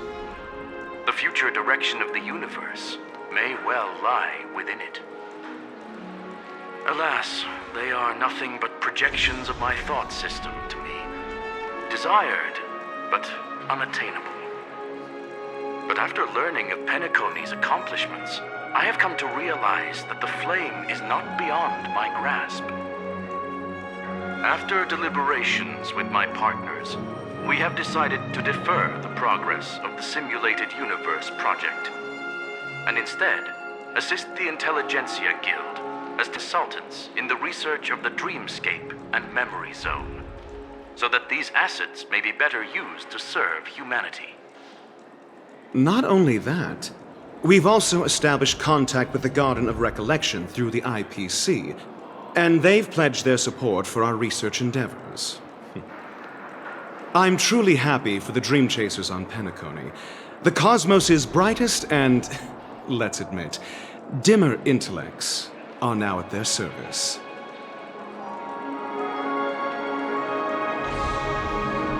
But, never mind. At the end of the day, this is a positive outcome. No wonder everyone insisted that she be there.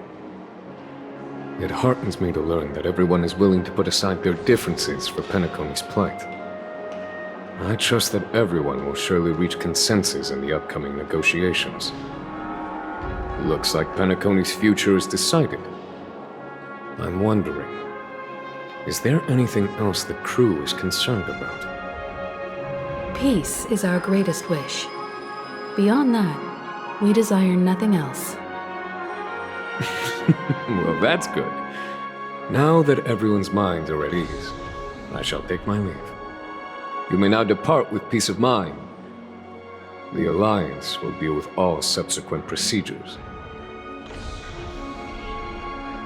If that's the case, It appears that we have nothing else to worry about on Penacony.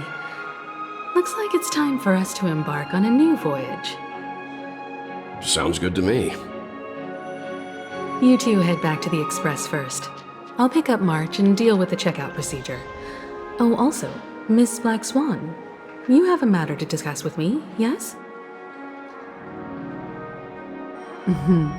Nothing escapes your attention, Miss Navigator. You've been with us this whole time, huh? In any case, she and I will be waiting for you and March on the Express. Let's go. Our time on Penacony has come to a fruitful end. Penacony's journey ends here. I guess it was pretty fruitful. Well, seems the dust is finally settled, no?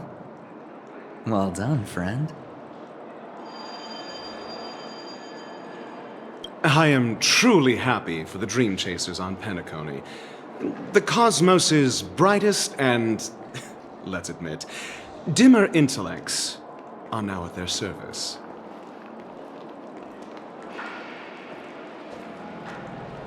This is all due to your heroic deeds in Penacony. Everyone's been moved by your integrity and selflessness.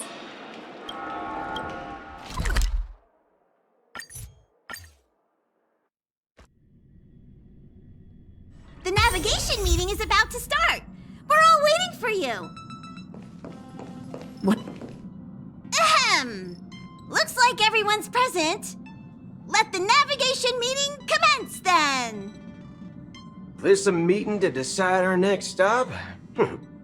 How we doing this? A show of hands. Hold your horses, cowboy.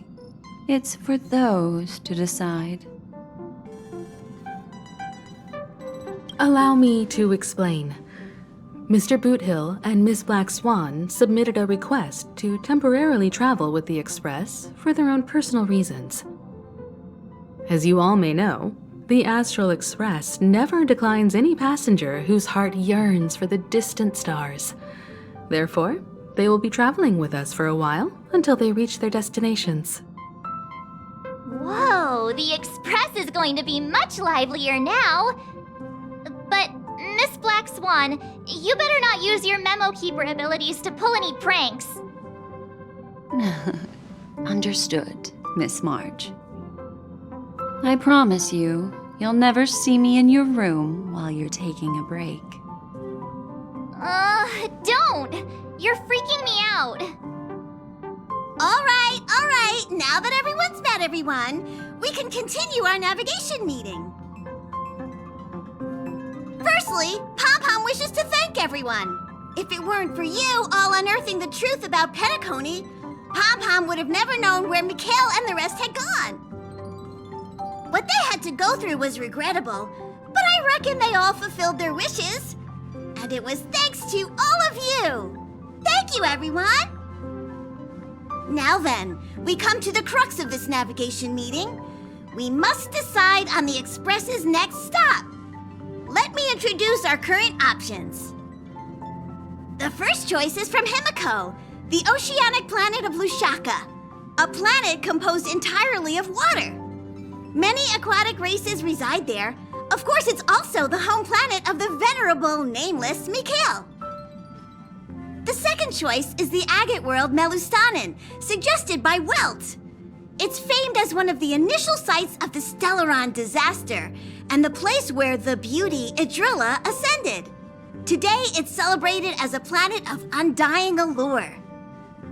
The third choice is Edostar, a planet nestled within a vast ion storm region, currently under assault by the Antimatter Legion. However, the distress signals from there have recently ceased, prompting the IPC's wish for us to check in on the situation.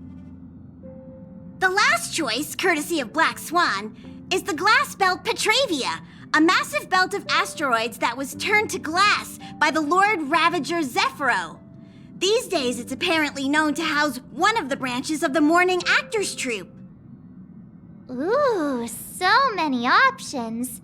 I'm seeing stars already. Next up, everyone will select the destination that they wish to visit, and then we'll put it to a vote.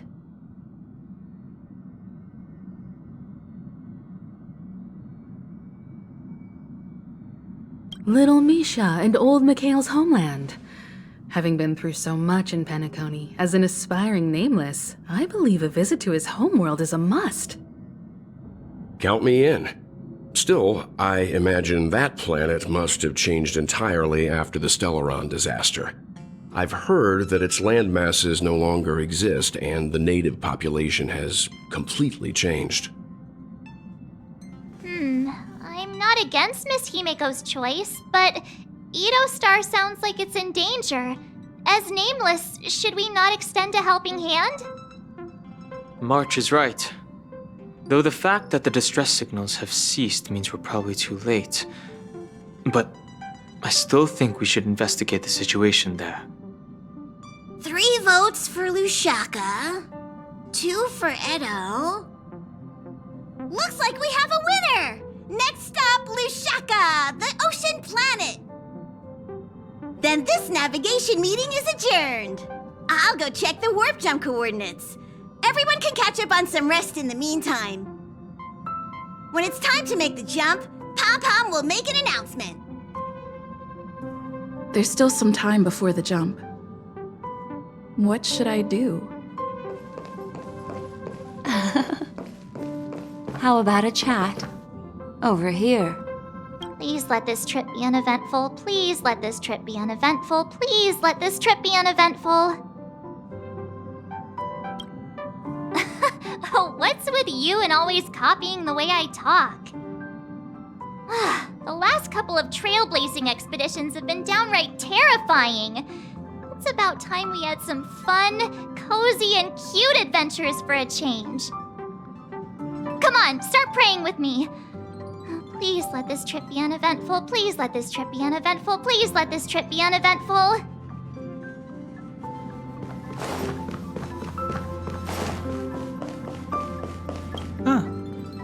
For some reason, I'm suddenly stricken by the feeling that we haven't crossed paths in quite some time. Perhaps the joy of reuniting after a long time can also be considered just another part of the Trailblaze.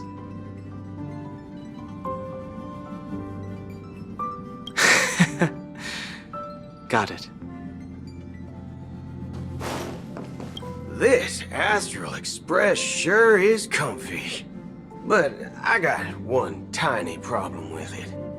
How come there ain't no potent drinks on this ride? I can live without malt juice. But at least stock something else.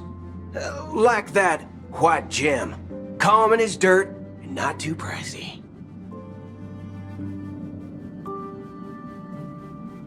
Oh, well, that's, different kind of strong. Ha! All these years out in the wild, and now I'm bunking in luxury.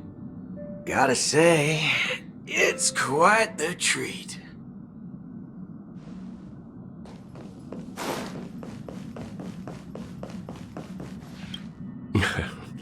You're fast becoming an excellent trailblazer. It's an honor to be able to watch you grow. Yes, you are. I've known many warriors in my time, and only a few achieve the kind of growth you have. Back home, where I'm from, you'd be rated at least an S tier. It's not been easy for you these past few days. You've earned some downtime. I'm looking forward to seeing how you'll perform on our next journey. Come to think of it, this trip to Penacony was the first time we trailblazed together, wasn't it?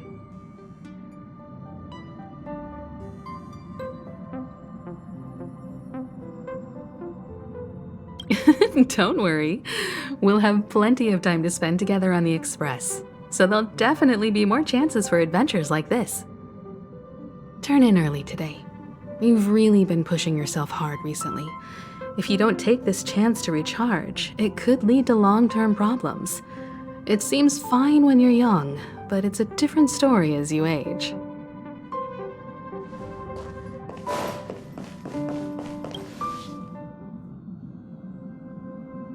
Oh, you're here. Seeing your reflection among the stars in the porthole really does seem somewhat surreal. How about it? This journey of beautiful dreams. Was it to your liking?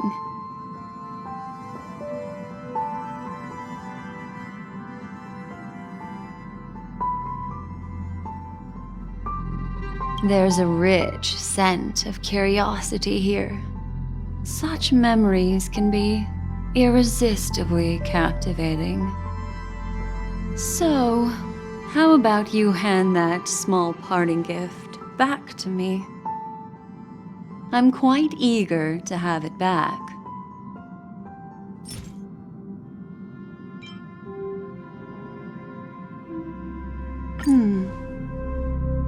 Oh?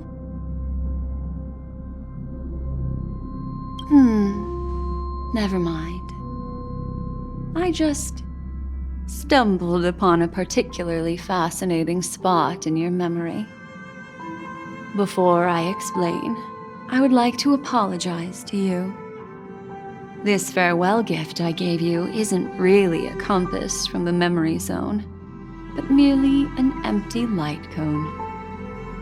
Remember when we entered the hotel in the dreamscape for the first time, and I procured a few trinkets from your companions? Their functions are similar. This way, I can always be attuned to your location, ready to assist immediately if you encounter any threats. But this is not its most intrinsic function. Light cones are slices of light used to encapsulate solidified phenomena. This empty light cone is the same. It can etch your memories in their most vivid form, and then allow me to admire and manipulate them, turning them into unique mementos. All the world is born from the power of mind and soul, and that power is memory. To prevent ourselves from being forgotten by the world, we must make the world remember us, or use our memories to recreate it. Life, seemingly vast, offers but a scant collection of impactful memories. Some joyful, some sorrowful, some light, some heavy. But you are different. Memory is a reflection of the future.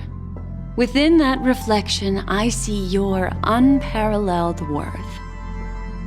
You have the power to craft memories that can captivate the world. Your memory can illuminate the universe's future path. And that memory will be as scintillating as the star clusters you see in this porthole.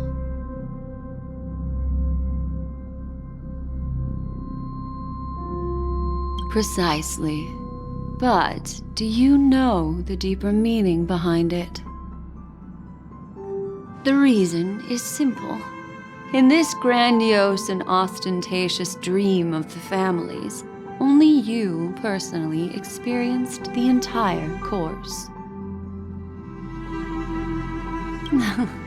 Patience, my friend. I will reveal the answer to you, but that time is not now. Turn around and take a look at your friends. Every one of them is reveling at the arrival of their next destination, all filled with hopes and expectations of their own present and future. Revealing everything at this moment would be a bit of a buzzkill, wouldn't it? I'm looking for an opportune time, a time when you're totally at ease. Perhaps when the night grows hazy and you're about to drift off would be the most opportune. How about one fine night? I will prepare the candles, aromatics, and even a cushy couch to create a cozy dreamland for you. And then I will tell you the answer in the form of a little bedtime story to lull you to sleep. Ahem. Hi. Hello. Attention all passengers. The express is about to make the jump. Please be seated and hold on. It looks like we're finally about to set off. There are countless gleaming memories out there waiting for us. Why don't we just leave it at that for now? That's right.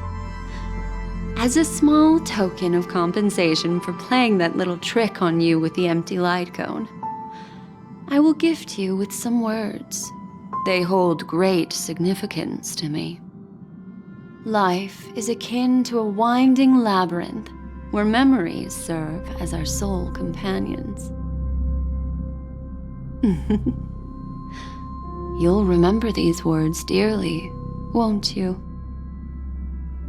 In the year 2158 of the Amber Era, the first year of the new epoch, the universe resumed its intended trajectory.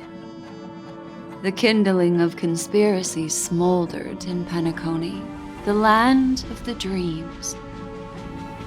Failing to erupt into a blaze, it instead flickered briefly on Klapoth's anvil, before vanishing in the blink of an eye. The dead and those fated to die remain in their eternal slumber, while the living find solace in deep sleep. All clamored in a cacophony of silence, and then went about their own ways. The cosmos emanated a vitality characteristic of a new era, all for the modest price of a brother and sister's mild grief. Babies are born as stars extinguish. The silver rail unfolds. The story of the Astral Express comes to a close, yet it also embarks anew. Time marches forward, heralding the arrival of a new chapter in the history of trailblazing expeditions.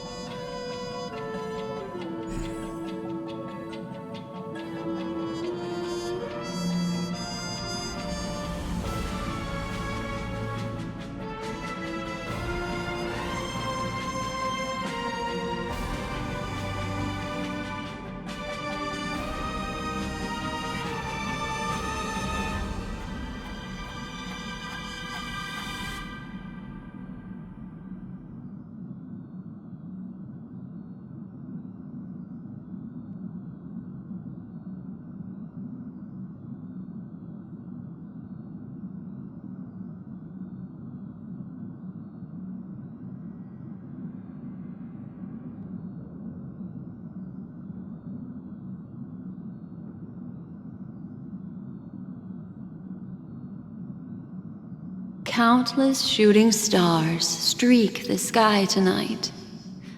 If you can pick the right one, it will carry your wish to thousands of distant worlds. You're feeling very relaxed now, aren't you? So, then, it's time to tell you a little bedtime story. Well, let's start with a conclusion. The crew was defeated in the battle against Sunday. Everyone in Penacony failed, and no one survived. But don't panic.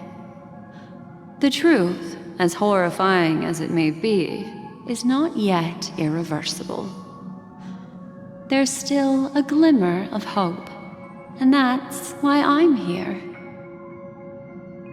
Next, I'll use this empty light cone that carries all your memories to relive everything that happened before. And when this story reaches its end, I'm sure someone as clever as you will notice that. There's a major flaw in the story you have experienced. Yet, within that flaw lies a glimmer of hope. Are you ready for it? Do you remember everything? When the clock turned back, the Express started a warp jump, sending you to a strange dream. You were bewildered back then, and then a Galaxy Ranger named Acheron showed you a way out. When you arrived at the Reverie Hotel, you met the doorman Misha and had a confrontation with Aventurine, an IPC representative. Thankfully, Acheron appeared again and helped you. After that, you saved Firefly and explored Penacony together. During the tour, you ran into Sparkle disguised as Sampo and accidentally entered a child's dream. There, I rescued both of you from death, but Firefly didn't return to reality. She realized the truth and tried to involve you in her plan, but that resulted in an accidental death. Even more unsettling, you soon encountered another murder. The 2 cases of death prompted you to investigate the truth behind the sweet dream. Despite your efforts to gather information about the 2 victims, you didn't make much progress. But you did learn about the watchmaker from Gallagher. Meanwhile, Aventurine was secretly carrying out his scheme, in which you were one of the pawns. In the midst of a fierce battle, Acheron revealed her true identity as an emanator of the Nihility and unsheathed her sword. That strike foiled Aventurine's plan and opened a passage between the sweet dream and the original memory zone. Upon your arrival at Dreamflux Reef, you learned the truth that death was actually dormancy, as well as the truth about the dreamscape, the Stellaron, and the bellboy, Misha. You split up with Sunday and Robin, looking for a way to seal the Stellaron. However, it turned out that Sunday and the Dream Master had their own hidden agenda. And you had to engage in an ultimate duel on the stage of the Charmony Festival. Finally, the story reached its conclusion. You emerged victorious, with the Trailblaze triumphing over the Order, and Penacony embracing a bright and peaceful future. This marks the end of the thrilling journey in Penacony. I'm sure you've already noticed something unusual, haven't you? The major flaw, which contradicts all the known information, hides in this story.